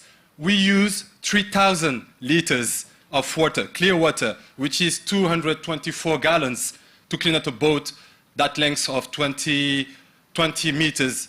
This is the minimum, 3,000 liters. This is incredible. Further this, you heard the biodiversity using chemical products after the rinse of the boats. You can see on the anchorage area all the dirt and the bubble that floats upon the surface of the water. This is incredible that we can't go and swim, actually. Thank you very much. I wanted for this. So this is why I was just being improved. Exactly. So I'm going to pass that. It's just like I was saying. We have to be honest about this thing. All those propulsion you guys are trying to bring is great, but also we have to work on that segment, which is not pollute the seas, which is not hurt our health with endocrine material. As you can see, this is 4 million of boats that voguing alongside our French coasts every year. 4 million of boats. Those boats has to be cleaned. Just like you know, all of you, I guess, each time a boat is going outside and it comes back on the anchor, we need to clean it up to avoid the salt aggressiveness on the paint. So this is why Clean Green came up with an alternative that we're providing right now. We're providing dry use solution to avoid a heavy consumption of water. Even though you want to use it with water, no problem to rinse the deck, no problem, you can use it water, so it won't hurt the biodiversity after that at the end. When you're going to do it, we have to think about this thing. It won't hurt no seaweed, and further this, it will protect your gel coat, your paint from salt aggression and the cell and the shell also that come above, underneath the boat. when I said, just being back, dry use, it means really without a single drop of water, all right? On every details, glass, materials, you can use it, all right? This is how our products are 100% organic. We work with it. We've been developing PIs, intellectual property, with people that create formulas originally from pharmaceutical world. So when they come to do our formulas, they think about pharmaceutical way to do it on the process, which means don't hurt people. Don't hurt no one that come after that into the cabin. And no endocrine disruptors mean no further cancer that some doctors are saying that is present into the particle and the molecule of all those chemical products we've been using. 0% abrasive effect on your fragile paint, all right? Gel coat, no abrasive effect, all right? Decontaminant from the grease and old virus that can be inside the boat, inside the cabin, inside the captain cabin, whatever captain and rooms. Water repellent, of course we're on the water all the time it's voguing. Then first see if you apply our products, water won't stain on it, so that means less salt, so that means less aggression. And we have also UV protection integrated into the formula for the glass and the windows, so of course sun won't be a bad effect while you're voguing. Here, our products, our solution right now that we have, and already we're selling, because we're scale up, we're no more a startup, now we have the product and we're selling to a lot of different markets, Casino, Carrefour, ship chandlers, all our products are already available, and so on, because we do satisfy 6 sustainable goals. 6 sustainable goals upon 11. The 2 more important goals are the 6th one, which is protecting water, giving opportunity to people to have drinkable water, and the 3rd sustainable goals, which is protect the health of the people who use products. Don't get me wrong, this is one segment which is important. I've been hearing all those specialists of propulsion before, but the cleaning and the washing represent right now here in Monaco and France 1 billion, all right?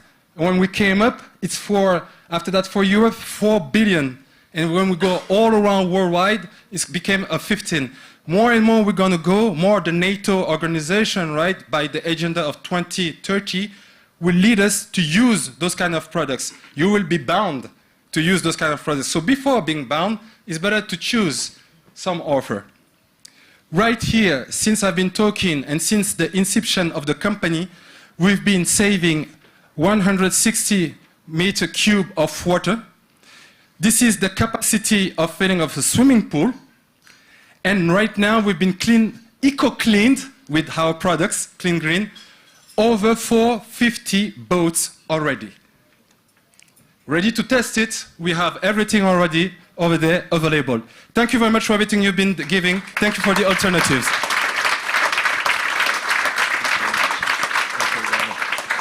Thank you, Sandro.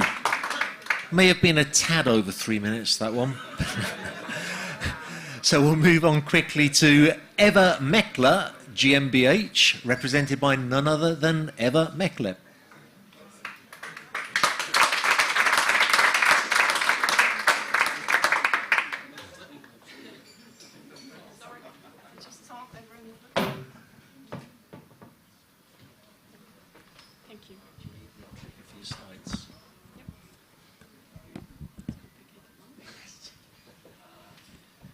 Thank you very much, and I'm glad to be here, and thank you for the organizers, and thank you for the jury members to like my work and to have these nice conversations and interesting conversations. Yeah, I'm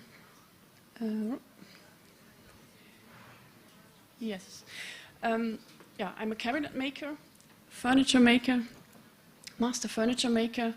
And my solution for the yachting industry is to reduce waste and to give a secondary use. So I normally work with European species like walnut, ash, oak, cherry, and what is there in the European forests. So for the searching for a yacht solution, I have a concept. From the concept side, it's teak is problematic, FSC teak is there. And so we were looking to alternatives to teak. And since 2 years, or 2 years ago, I had a conversation with Waltz Nautic, started conversations with them about an alternative, and they work with Tessumo. Tessumo is an alternative to teak, a natural wood which is treated. And so we had the idea with Waltz Nautic for the unused wood, which are offcuts or restwood of their production, to make furniture from it. Not to burn it, or yeah, mostly it gets burned. So the production from Waltz Nautic, as you see, the deck is laid out. So from that pieces of wood, there's many leftovers which are not used. So our idea was to do something with it, and that is, I got that from Waltz Nautic as a leftover wood, up from 40 centimeters long to 1 meter 80 or something. And so I had the idea, I made a sketch for a chair, a lounge chair, which can be used on the deck or in the living area, which is really only used with offcuts. So I have the construction, the little construction details from the restwood. I don't have wide pieces, I just have the small pieces, and made the solid chair from it. So from the sketch I come to a model, making a 1:6 scale model, and yeah, I produce it in my workshop by myself in North Germany, and we have a nice cooperation with Waltz Nautic to bring that together. And yeah, there's my whole collection, a full-scale collection with a chair and a stool, which is all hand-carved. On the bottom especially, it's hand-carved. Thank you. Yeah, as you see on the bottom, it's hand-carved, and yeah, traditional craftsman joints, and yeah, to make a nice product out of some restwood. That's my, yeah, you see some other photographs from it, some more details from the stool. Also underneath it's carved, thank you very much. And yeah, yeah, we are working on this to find solutions with, you know, many of these brands. Wood Forever Pact, I joined and some years ago, and we are in contact with all these companies. And my partner, he did bring up Switzerland for the Oceans, which is also in the sector, and looking for solutions. Yeah, partners in Tessumo is Lürsen Yacht, Waltz Nautic, and the University of Göttingen. Lürsen and University of Göttingen did bring the product, invent the product 2008, I think. And Waltz Nautic did come on this as a producer. And yeah. So the idea is also to, with Waltz Nautic together, to give a gift to the owner at the end when the deck is finished, to really give the owner the opportunity to have a furniture really from the restwood, which is made from on the deck. So it's really the restwood from the deck which he has on his boat. Yeah, that's the idea. That's me. Thank you very much.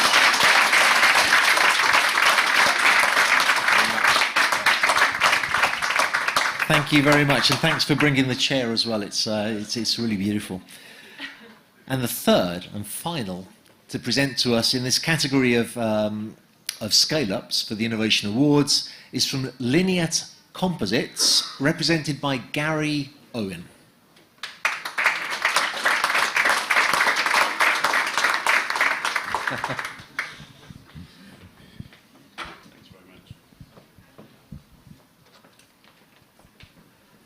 Okay, thank you very much for allowing me to explain what Lineat does and telling you of our journey so far. Fundamentally, what we do is recycle carbon fibre. Now, most of you know carbon fibre is this wonderful material that everybody's talking about, lightweighting in the marine sector as well as the automotive sector and aerospace. But probably not many of you know that it's one of the most expensive single-use materials out there. So less than 10% actually gets recycled. The rest of it goes into landfill. And this is a really expensive material. To give you an example, for every Airbus A350 flying, there's 5 tons of carbon waste goes into landfill, equating to about £500,000 per plane. So 6 planes a month. You can do the maths, it adds up to a lot. So we've been working with our technology. We're based at the National Composite Centre in Bristol in the UK. And what we do is we take end-of-life waste and also manufacturing waste, and these are cut up into between 3 and 6 millimetre fibres, and we realign these back into a highly aligned technical material. So of the less than 10% that's currently recycled, this is used in fillers for concrete, 3D printing, and some non-technical materials. What we do is we produce a material that has near perfect properties, so near 90% of the original composite properties, so it can be reintroduced back into the supply chain much further up and retain much more of its value. So you wouldn't make, to give you an example, you wouldn't make an Airbus wing out of it, thank God, but you would make a secondary or third level structure or the interiors from it. And in automotive, we're speaking to quite a few automotive companies about lightweighting. It's the big buzzword at the moment. You know, the lighter the vehicle, the further you're going to go. So we're looking at doing the electric battery encasements in this and reducing the weight from 150 to 85 kilograms. But what happened when we were addressing this from a sustainability angle, we actually came up and we produced a unique material because it's made up of these fibres between 3 and 10 millimetres. It's able to conform to much more complex shapes than conventional carbon fibre does at the moment. So not only have we tried to establish a sustainable material that can be used in the marine sector, especially in the racing market, but it can be looked upon as a new material. And the reason I've brought this tennis racket today is this was part of a circularity project we did funded by World Sailing. This is the tennis sector. We also worked with Starboard Windsurfing with their IQ foil, which is in the Olympics next year. And what we did, we took broken tennis rackets, end-of-life tennis rackets, we reclaimed the fibres, made the tape again, and made a new tennis racket, strung it and played with it. So it shows that it can be used at a high technical level. And that is Lineat, make more out of carbon. Thank you. Thank you. Thank you very much indeed. And again, a reminder that one from each of those categories will receive one of the Innovation Awards for their category later on in the day. And now the time has come for the next panel discussion. And we have some real superstars of yachting here, who I'm particularly looking forward to talking to, everybody who's on the panel. Let's start with Dan Leonard from Nuvolari Leonard.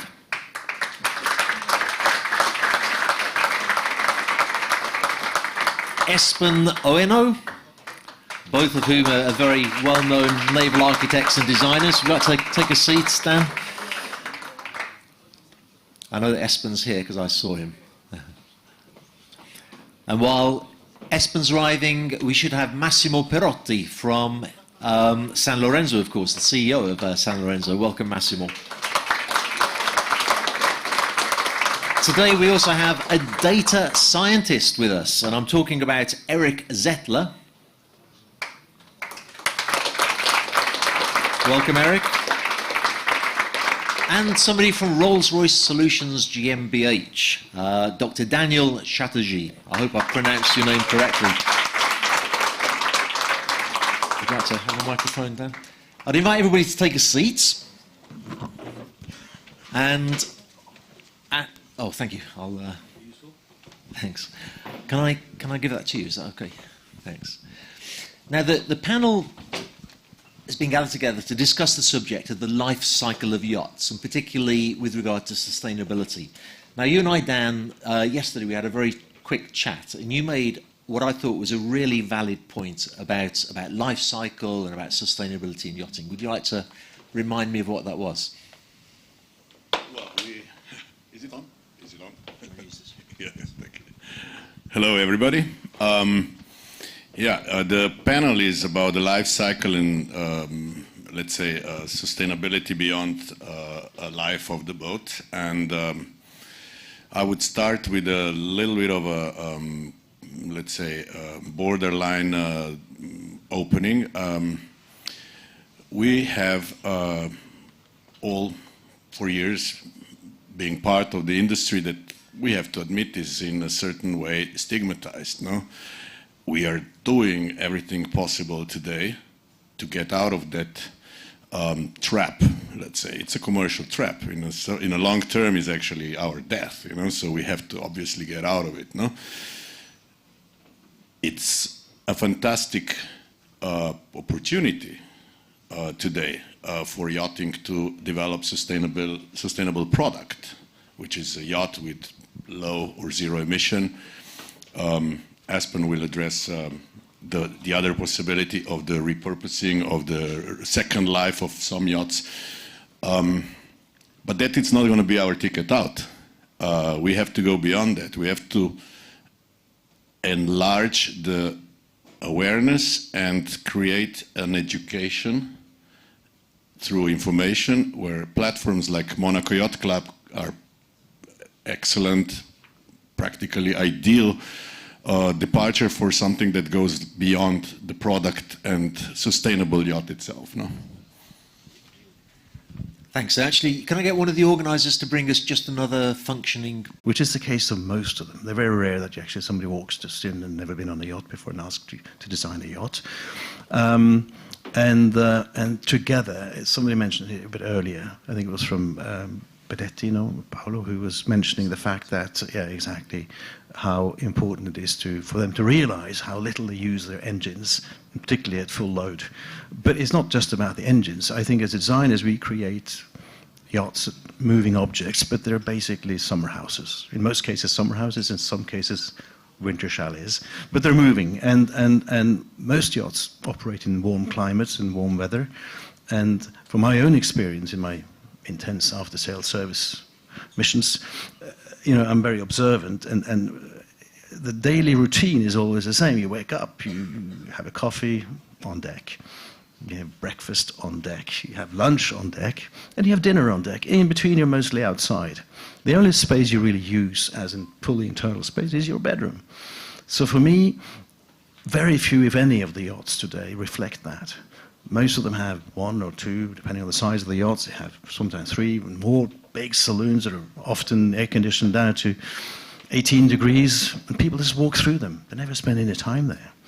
So that's one aspect of, trying to re-educate or influence people to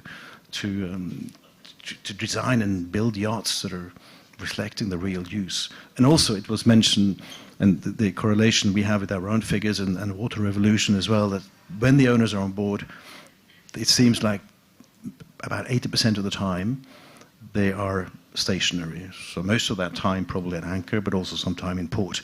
The actual cruising element of the whole experience is very little. So we should address perhaps even more, not just the resistance and when you move the boat through water, but also the hotel loads. And that's coming back to what I said earlier. Air conditioning is normally about 50% of the hotel load when you're stationary. So anything we can do to reduce that through clever design and layouts and getting the clients to admit that, okay, I don't need all these salons and this and that. And, so when I think of yacht designers such as yourself, such as Dan, you both have very distinctive styles. You can normally say that's an Espen design, that's a Nouveau Leonard design. Do you not find that yacht owners are really coming to you for the aesthetics and they don't particularly want to hear from their designer anything about how they use the boat or about the sustainability, or will they listen to you on that subject? I would argue that we don't have a style because we have a very diverse portfolio of yachts that look anything from a Silver Fast, which is low and streamlined, to something like Scat, which is just flat intersecting surfaces. It was a compliment. Yeah, that was. But we try to design and identify what the client is looking for, not just in terms of the aesthetics. At the end, that's what the last thing you do. You start designing a yacht from the inside out. Of course, you talk about performance, and so you can size the engine room, so to say, and all the elements associated with the engine room, like getting air in and air out, and so on. But you start designing a house, basically, your living spaces, and you need the technical spaces to make it function, but you design from inside out, keeping an eye on the volume distribution so that you can make it look into something reasonable. But the aesthetics is really the last point. But what about you, Dan? If you start talking to your clients about the way they're using their yachts, you mentioned to me yesterday about human behaviour and the behaviour on board. Do you think your clients want to hear that from you, or will they accept it from you? I would say like this. In reality, every client searches for an image. What that image is, what the communication of this object. These objects are highly communicating. They may communicate the wealth, they may communicate the exploring spirit, they may communicate all kinds of things. I arrived, I'm rewarded myself for a lifetime of effort, and I'm giving jobs to thousands of people, so now it's my time. All these are communicated ideas that in kind of way embrace an image that is communicated with the yacht, because we haven't really thought much of other images that we could propose. I think they are all accepting proposals of good images. And now even more, obviously, everybody understands that we are having a kind of a, let's say, dead end of the images. We explored all the images we have done so far. So now we have an opportunity to create new images. And these new images can be communicated in a proper way. And obviously, even if you sell something as a fashion, but it's proactive for some bigger ideas, that's always a good idea, Thank you very much. We'll stick a pin in that and come back to it in a few moments. I'd like to move on to Massimo, because it's interesting to hear a yacht builder's perspective on this. We've heard already a little bit about what San Lorenzo are doing. Paolo was here earlier. He explained a lot about the technical side. What can you tell us about clients' interaction with you as a yacht builder and their interest in sustainability, and what you're doing to really promote the life cycle of the yacht? Yes, thank you. I think we should make just one step back. I like to show you something that has been happening in the last 3 months. This is a graph designed by the IMO, which is the international organization ruling shipping. In 2008, they declared, with the green line, that zero emission should be the goal for 2100. On the 15th of December 22, which is 3 months ago, they say no, it is too far away. And they reduced that timing of 50 years, saying, you see the red line, 2050. The intersection of the red line with the 50% emission goes to 2035. Now, 2035 for an industry is behind the corner. So the reaction of the yacht building, shipbuilding, engine has to be very quick. In parallel to this, we can confirm that our customers are very keen to this matter. I mean, they start really to understand that this is not, greenwashing, playing words, is reality. And the relationship we have with our customer really is giving us a very strong message. Either we change and we do a real sustainable yacht, or we may have the end of this industry. So it is something very serious. Let me very quickly pick you up on that, because you just said our client is giving us a very strong message. Is this client-led, or is it also the shipyards who are trying to persuade the clients? Well, some shipyards are pushing the client to that direction. It is also a matter of new business. If we manage to solve the technical problem, which is not easy, it's quite a big technological step, we will be in the position to call our customer and say, hey, I have the 100% carbon neutral yacht here. We have the production of the electricity for the hotellerie with the reformer and the fuel cell so that you can produce your electricity, which, as they said, is almost 90% of the use of the yacht, because everybody is thinking that a super yacht is sailing a lot. It's not the case. Our average timing is 2.5 hours per day for the summer. So most of the time the yacht is at anchor, 24 hours a day on the generator. So to solve the matter of the hotellerie is already a big step up in the situation, which is something that San Lorenzo is doing. We have a 50 meter in construction. The boat will be in the water by April, May 2024. Will be introduced in Monaco for the Monaco show for September 24, and that will be the first yacht equipped with Siemens Energy System, with who we have a partnership, an exclusive agreement. The boat will have a reformer equipment on board to transform the methanol to hydrogen, and then through the fuel cell we will produce something which is around 70 to 80 kilowatt of energy. That energy will recharge the battery. We have 640 kilowatt batteries on board that we will provide the hotellerie in the boat. As Aspen and Dan said, 50% of the consume of the electricity on board is air conditioning. So the boat will be equipped with a new technology air conditioning, which will be at expansion and not water chilled, so that we can reduce a lot the peak of the absorption of electricity. So a 50 meter normally needs 120, 130 kilowatt in order to function. Changing the air conditioning system, we can reduce it to 80, which fit perfectly with the new Siemens equipment fuel cell.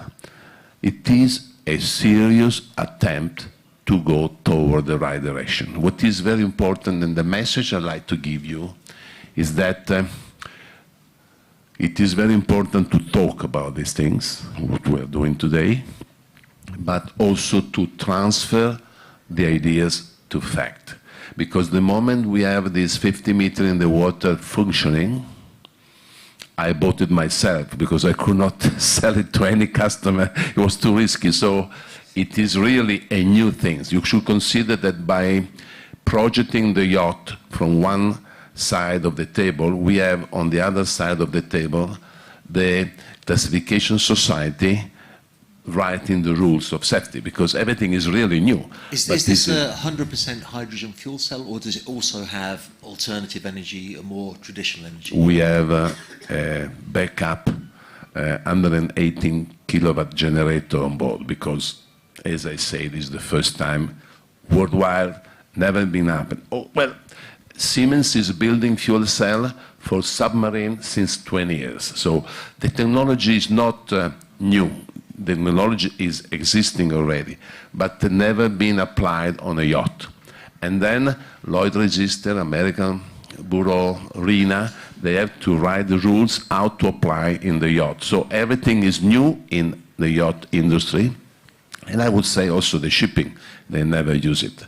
But that is the future, because there is no possibility for a larger boat to go electrical without the thermic engine. The only solution is with hydrogen, and you cannot transport hydrogen, it's too risky. So the real solution is methanol, which is a green methanol, transformed to hydrogen and then to electricity. That's great, thank you. And this is a good time to introduce Dr. Daniel. I won't attempt your second name. Is Chatterjee the correct? Yeah. Oh, okay, I got it right. So, Dr. Daniel, you're with Rolls-Royce, who, of course, are a world leader in the field. Rolls-Royce Solutions. What are the solutions that Rolls-Royce are working on for sustainability and for the life cycle? Yeah, so on the one hand side, so we have on corporate level also, because we're talking about 2030, made a clear commitment that our product portfolio, which represent more than 109 million tons of CO2, which our product sell in 2019 will emit over its lifetime. So that's the amount of London. And so this is clear, there's a lot. So we have impact. It's not only yachting, it's also foreign industries. To reduce that by 35% to 2030 and become net zero 2050. So there's behind it a clear, I mean, we have 100 years of experience with engine production, and we believe, and a lot of engine will stay in a lot of applications. There are several reasons, but one target is to make engines operate climate neutral. So, and that's what we heard on methanols. We work on a methanol engine. We make our engines ready for HVO, what we already heard, but also like fuel cells. We enter now even the electrolyzer business, so hydrogen production. We entered batteries. So a lot of new technology. So there's a lot of transformation going on. And for us, it's in some sense a commitment, but that's I have the view also on the transformation. I mean, technology is a great opportunity. So at the end, it's a market opportunity for us, and I think for the whole industry, because at the end, innovation goes on. I would make also maybe another point, because we're talking on sustainability. Clearly, we talk a lot on CO2, but I think it's important not to stop there. Sustainability stands for environment. We talk a lot of CO2, but there's water use. Maybe everybody heard in the news what happens that we already feel. We have becoming an issue with water, availability, and also pollution. I think in that sense, it's good that maritime starts to have after treatment on diesel engines, topics like that. And there's the social aspect. So for me, it's always the example of batteries. I mean, we talked a lot of electrification. I think that's a great way, it's efficient. But then we need to think, okay, the lithium, the cobalt, where does it come from? So we are in human rights discussion. And now this is maybe complex, but at the end, that's the full picture we need to take into account. So it's not sufficient to say, let's go for batteries, that's great, and then we cause another problem. And also, maybe it's another aspect, there's also a business side on it. So I want now to bring in the topic of circular economy, because if you do the math, there's just not enough lithium for all the batteries you want to have for the cars. So we need to get them back. And that's just a business question. Otherwise, you need to pay the prices. We're going to circle back to that in a moment. I have a quick question to ask you, because I was thinking Rolls-Royce in the marine industry. Where do I see Rolls-Royce in yachts? And I'm pretty sure that Kamiwa water jets are a Rolls-Royce company. Have you seen, which of course require a lot of power, a lot of energy, a lot of fossil fuels being burnt. Have you seen a decline in that side of the market, or is there a possibility to make water jets and high-speed yachts in a more sustainable fashion? The answer is we have sold them, so Rolls-Royce Marine is not a part anymore. That was probably a smart move. Thank you. No, it was not the only decision. But I agree what you heard before. I mean, we need to be honest. I mean, it will be not, and as much as I like technology, technology will not solve the problem. It's about changing how we use things. That will have an impact. And so we need really to think, we heard a lot in the former panel about overpowering boats, and clearly we like to sell powerful engines, but at the end, it's all about its behavior change in really designing things for the purpose. So that's a part. So that's maybe the political answer to the water jets. Thank you very much. I want to get back to the subject of life cycle in a moment, but before we do that, and actually dig into a conversation that I had with Dan yesterday particularly, but before we do that, I want to introduce Eric Zettler, a data scientist. I don't think I've ever met a data scientist before. Can you tell me the work that you're doing in data as it relates to this discussion? Sure. I wouldn't really call myself a data scientist. I'm a microbial ecologist, so I study the little microbes in the ocean. They knew I wouldn't be able to pronounce that, so they put data scientist. And in particular, the interaction of microbes with plastic in the ocean. So that's a topic we've been working on for about 10 years. I've been collecting and studying plastic in the ocean for about 30 years with students on tall ships. And this is a totally new community for me. I worked on boats, but very different kinds of boats. I'm really impressed with the commitment I see here, and I have no doubt that you're going to solve the carbon neutral equation at some point in the future. Not sure exactly when, but I see that happening much better than the research boats I work on. I think it boils down to behavior at this point, and I've heard some interesting talks on, toxic assets and things like that. So I think the carbon neutrality is required but not sufficient. I think the leadership in this room and the resources you have a chance not just to say, well, we're carbon neutral, so we're not contributing over our fair share of the problem anymore. I think you really have the opportunity to lead by example and say, we are actually contributing more to the solution than our fair share. And the Yacht Club Monaco and this community really have a chance to, for leadership roles in that, I think. Thank you very much. And that segues really nicely into the conversation that you and I had yesterday. Dan said to me yesterday, he said, we could have beautiful carbon neutral yachts giving no emissions at all. It would be a wonderful thing. But if the owners on board are behaving badly, if they're throwing plastic into the ocean, if they're sailing their super yacht in an ocean full of bottles and goodness knows what else, crisp packets and wrappers and everything else, we've still got a terrible problem. Dan, can you expand on that? Can you tell me what you think the solution is to that? And then afterwards I'll get everybody else's comments too. Well, I wouldn't condemn the owners of yachts being the main polluters of the sea in terms of plastic and waste. But obviously, even being organized to a certain extent, like I mentioned yesterday, the nicest areas for yachting are actually in the areas with the poorest waste management. So it's easy to sell your waste to the chip chandler, and from there on, you don't know. The only thing you can actually go and experience is that Florida is the most dirty coast on the world, and it all comes from the Caribbean. And part of that waste obviously are thousands of yachts that are obviously giving their waste to the islands, and on the other side of the island, who knows what happens to the waste. No? So it's not the direct pollution. We are not talking about mega yacht owners throwing bottles in the water. We are talking about probably charter clients on a 12, 14, 15 meter sailboat doing the lowest nautical tourism in terms of is the cheapest. It's actually attracting anybody because it's probably cheaper than a hotel today, no? And they are bringing normal packaging on board for their week of charter. And I think there is a lack of behavior, definitely. And that is where this, let's say, high-end yachting could create a fashion, if nothing else, a fashion of differently bringing provisions on board, differently repacking your stuff before going on sailing. This is only one aspect. As you mentioned before, we talked about different topics. The main thing is today find out all the possible areas where yachting could do the action independently from inventing itself as a carbon neutral object, a product. That's necessary. We can't be prophets with the diesel fuming out of the boats.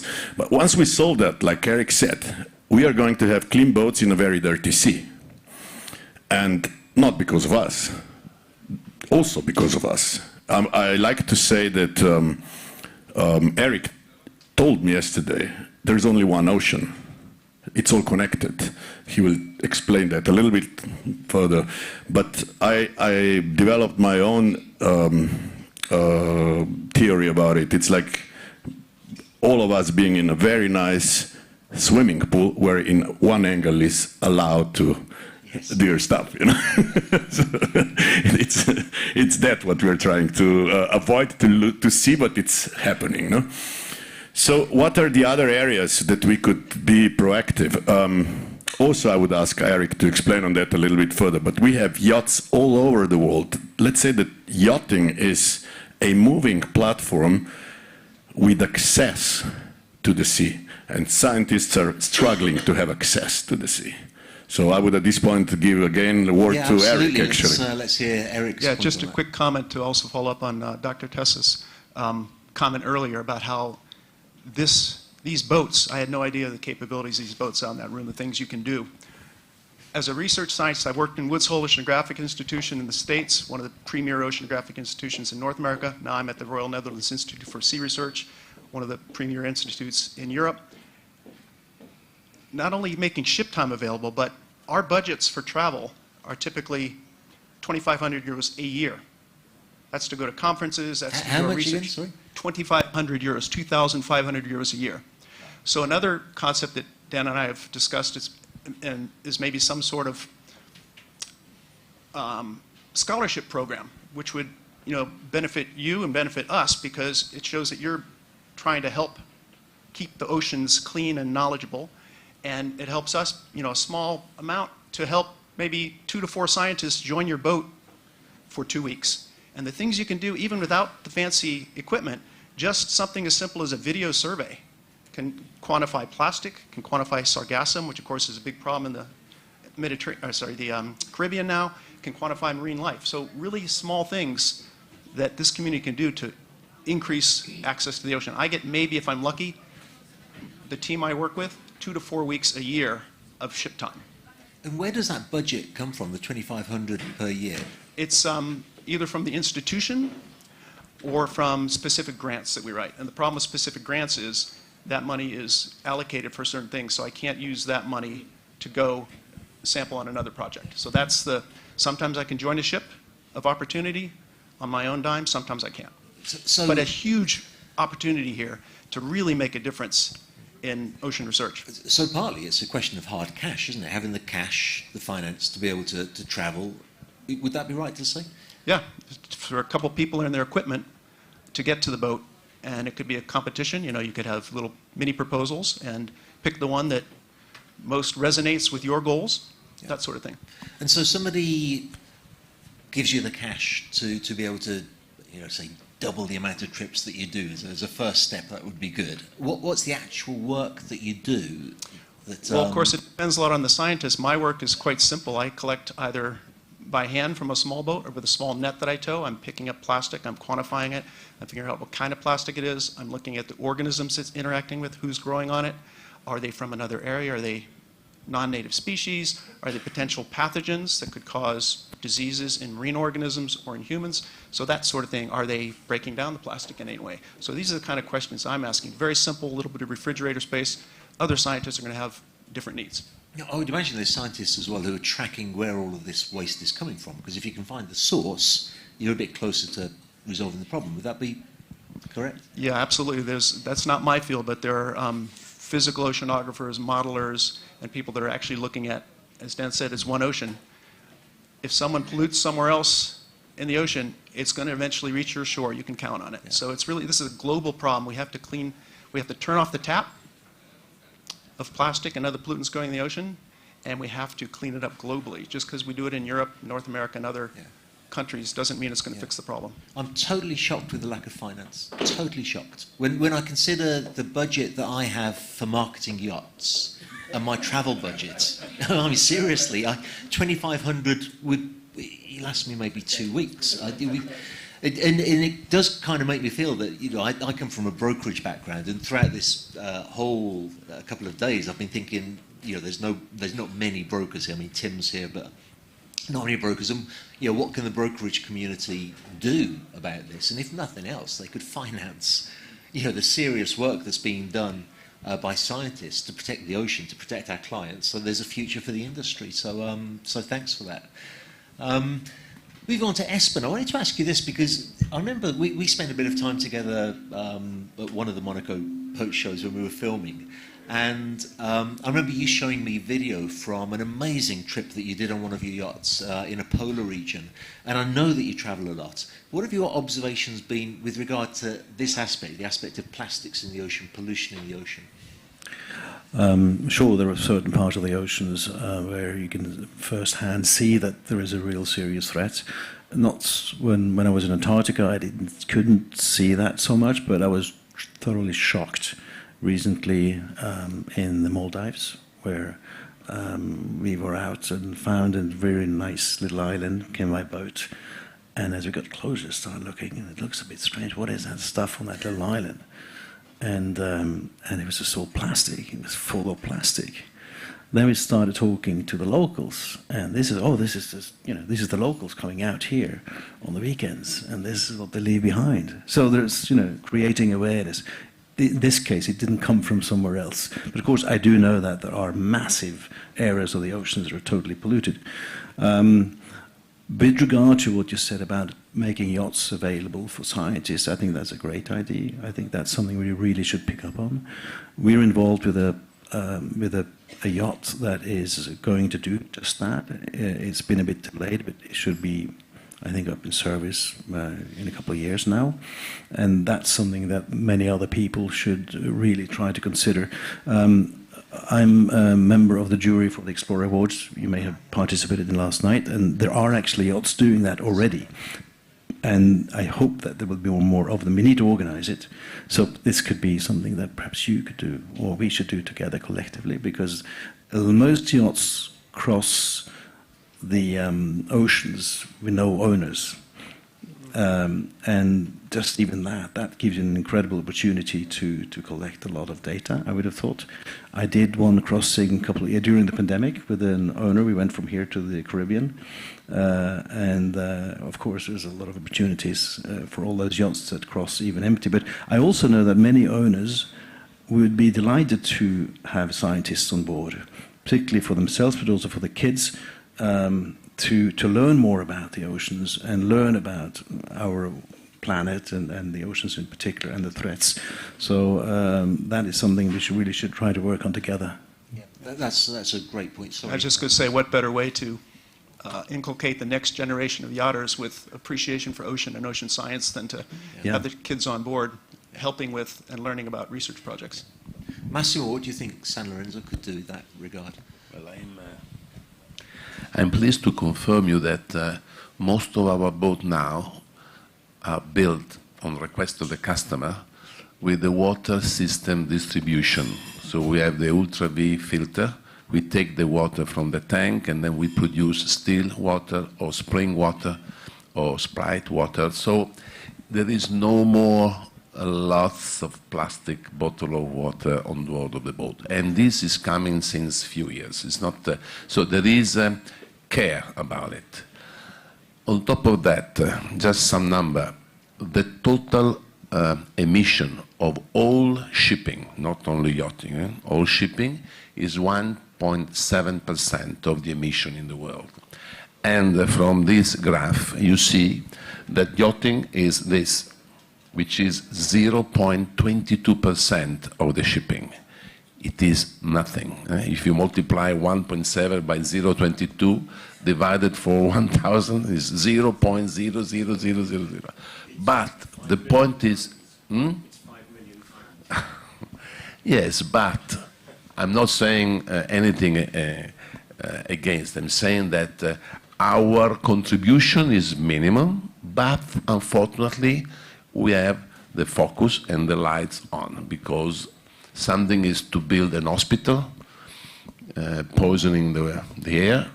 Everybody knows that the hospital is needed. You cannot avoid it. Something else is to have a rich guy going on holiday and swimming, making pollution. So the boat builder has a big responsibility to show to the society that we care and we are investing in time and money.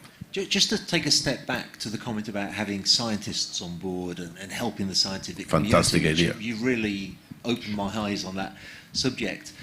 I mean, I'm asking you about San Lorenzo because that's your company, but yacht builders, San Lorenzo, do you think it's possible to encourage yacht owners to engage with the scientific community, particularly the larger yachts that are going to go to more extreme places? Look, the care of our customer is very much depending from where they come from.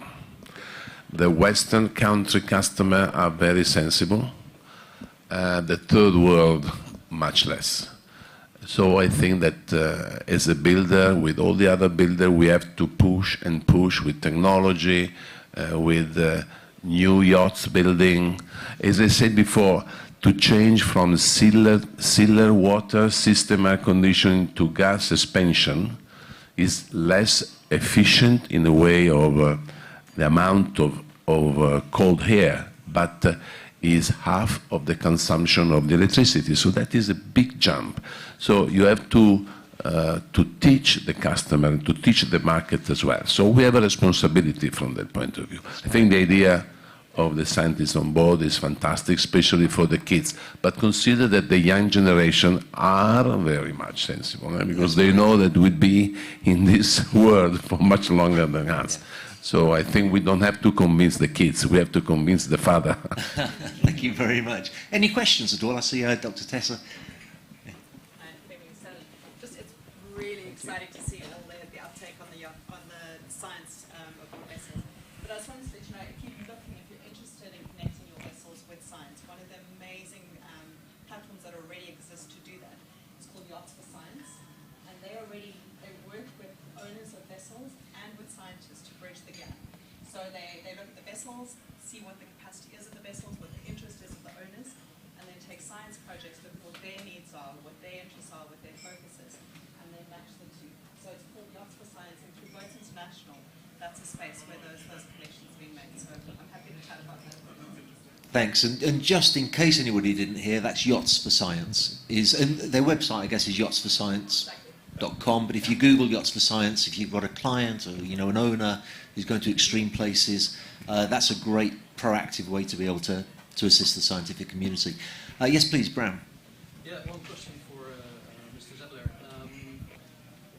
Is it actually necessary for a scientist to be on board? Because the modern yachts have enormous amounts of data gathering on board, and it's a floating sensor package. A lot of the attention of that is directed inboard, how the systems work. But there's cameras, there's radars, there's all kinds of stuff also looking out. So what would be your idea of equipping a yacht with looking sonars, with a bow dolphin camera, whatever, to have a kind of constant monitoring going on? That's an excellent point. And yes, you absolutely don't need scientists on board for a lot of work.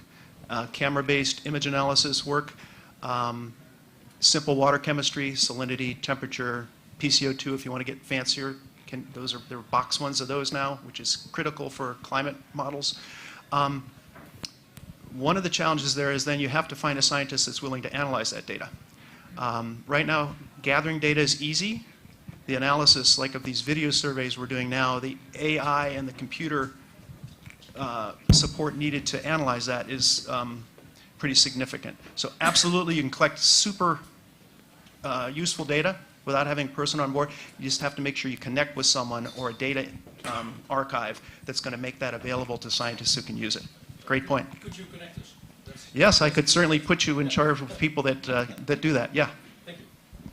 Great, thanks. And I don't know if you know, Bram's from Fedship. A lot of their owners are exploring and really going far afield with the yachts. We'll take one more question before we break for lunch. That was very kind of you, Tim. Tim, we'll take your question, please. I was more of a comment that we're actually doing charters as well with scientists on board.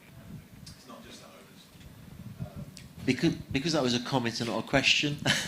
so you're doing charters with scientists on board as well, which is a great, especially for kids. A cruise ship charter in Antarctica, 25 scientists to do 2 weeks of planet science in Antarctica just recently. That's fantastic. Yeah. Thanks. And we'll take your question then. Thanks. I think we should applaud whenever the crew has spontaneously gone out of their way to clean up beaches and collect plastic. My question is to designers. Have you been sometimes asked to facilitate, to equip the vessel with the capability to process the waste with incinerators or compacting equipment so that the image of the yacht is positive, double positive? Yeah, if I can take that question. Yeah, most of the large yachts all have incinerators and compactors, and the waste management system on the large yacht is, I would say, second to none. Of course, where you deliver the product is important, but I think the problem is more than the smaller boats and yachts than the larger yachts. The larger yachts, they have the space to accommodate incinerators. They're big, they're heavy, for sure. And the vessel I was referring to earlier has even systems in place for collecting plastic and so on, the Rev Ocean. So yes, my concern is more on the smaller boats, to be honest. than the larger ones. They don't have the, Captain Morrison was talking about also the operational procedures, teaching the crew, making them responsible. You perhaps see less of that on the smaller boats that may often owner-operated and less systematic and disciplined about it. And from what Dan said earlier, I guess that you can get rid of the waste correctly and do everything you're supposed to do, but if then the waste management company on land isn't doing the responsible thing, you're back where you started. So thanks so much, everybody. Thanks to the panelists. Thanks, everybody, for your questions. It's time for lunch, but before we have lunch, I know that Dan wanted to say the closing words, so then you can also invite everybody to lunch after you've done that. I hope food's good, because I'm inviting blindly. Yeah, I would like to close this with a thought. We have been discovering also that a lot is going on, a lot is being done, a lot is planned to be done. We have ideas to develop. We have all going into the right direction. But as I learned before from Tessa, right, who's going to communicate that to a broader audience? Who are the platforms that can take over the large communication of what yachting effort or efforts are and will be in the future? Scientists will work from their bubble. They are not communication people. We designers, we are even more closed. You know, we can only talk to industry and our friends. Builders are having enormous problems with making and sorting out these future plans and future targets. Aren't we lacking platforms like maybe right now we are experiencing with Monaco Yacht Club? Institutions that are kind of transversally connecting the whole industry, but they can communicate, especially in this case. This is practically statal institution, can go much larger. The communication of this institution can reach far beyond, you know. So I think we are building probably not only the future efforts, but also how to communicate them. That's, I think, the nice result of this 2 days in Monaco. So everybody to lunch, please. Not just yet. Quick word from Massimo before we go. Just please to confirm the idea of Dan is absolutely right. I am in the board of CIBAS. CIBAS is the international organization representing the boat builder above 40 meter. And we are starting a program connected to the Yacht Club, and Monaco is the first one, in order to spray around as much as possible this news. It's not only the matter of telling to the yachtsmen. Of course, Yacht Club are connected to yachtsmen, but then yachtsmen leave the world and they have to give us a help to expand this message to the society. Otherwise, we will have not good time for the future. So, confirm to you, we have been doing this already as a strategy. You will see it probably in the next month. And I think Monaco has been the most sensible, with most care to this matter, thanks to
Stiamo iniziando una cosa. We're looking for something new here.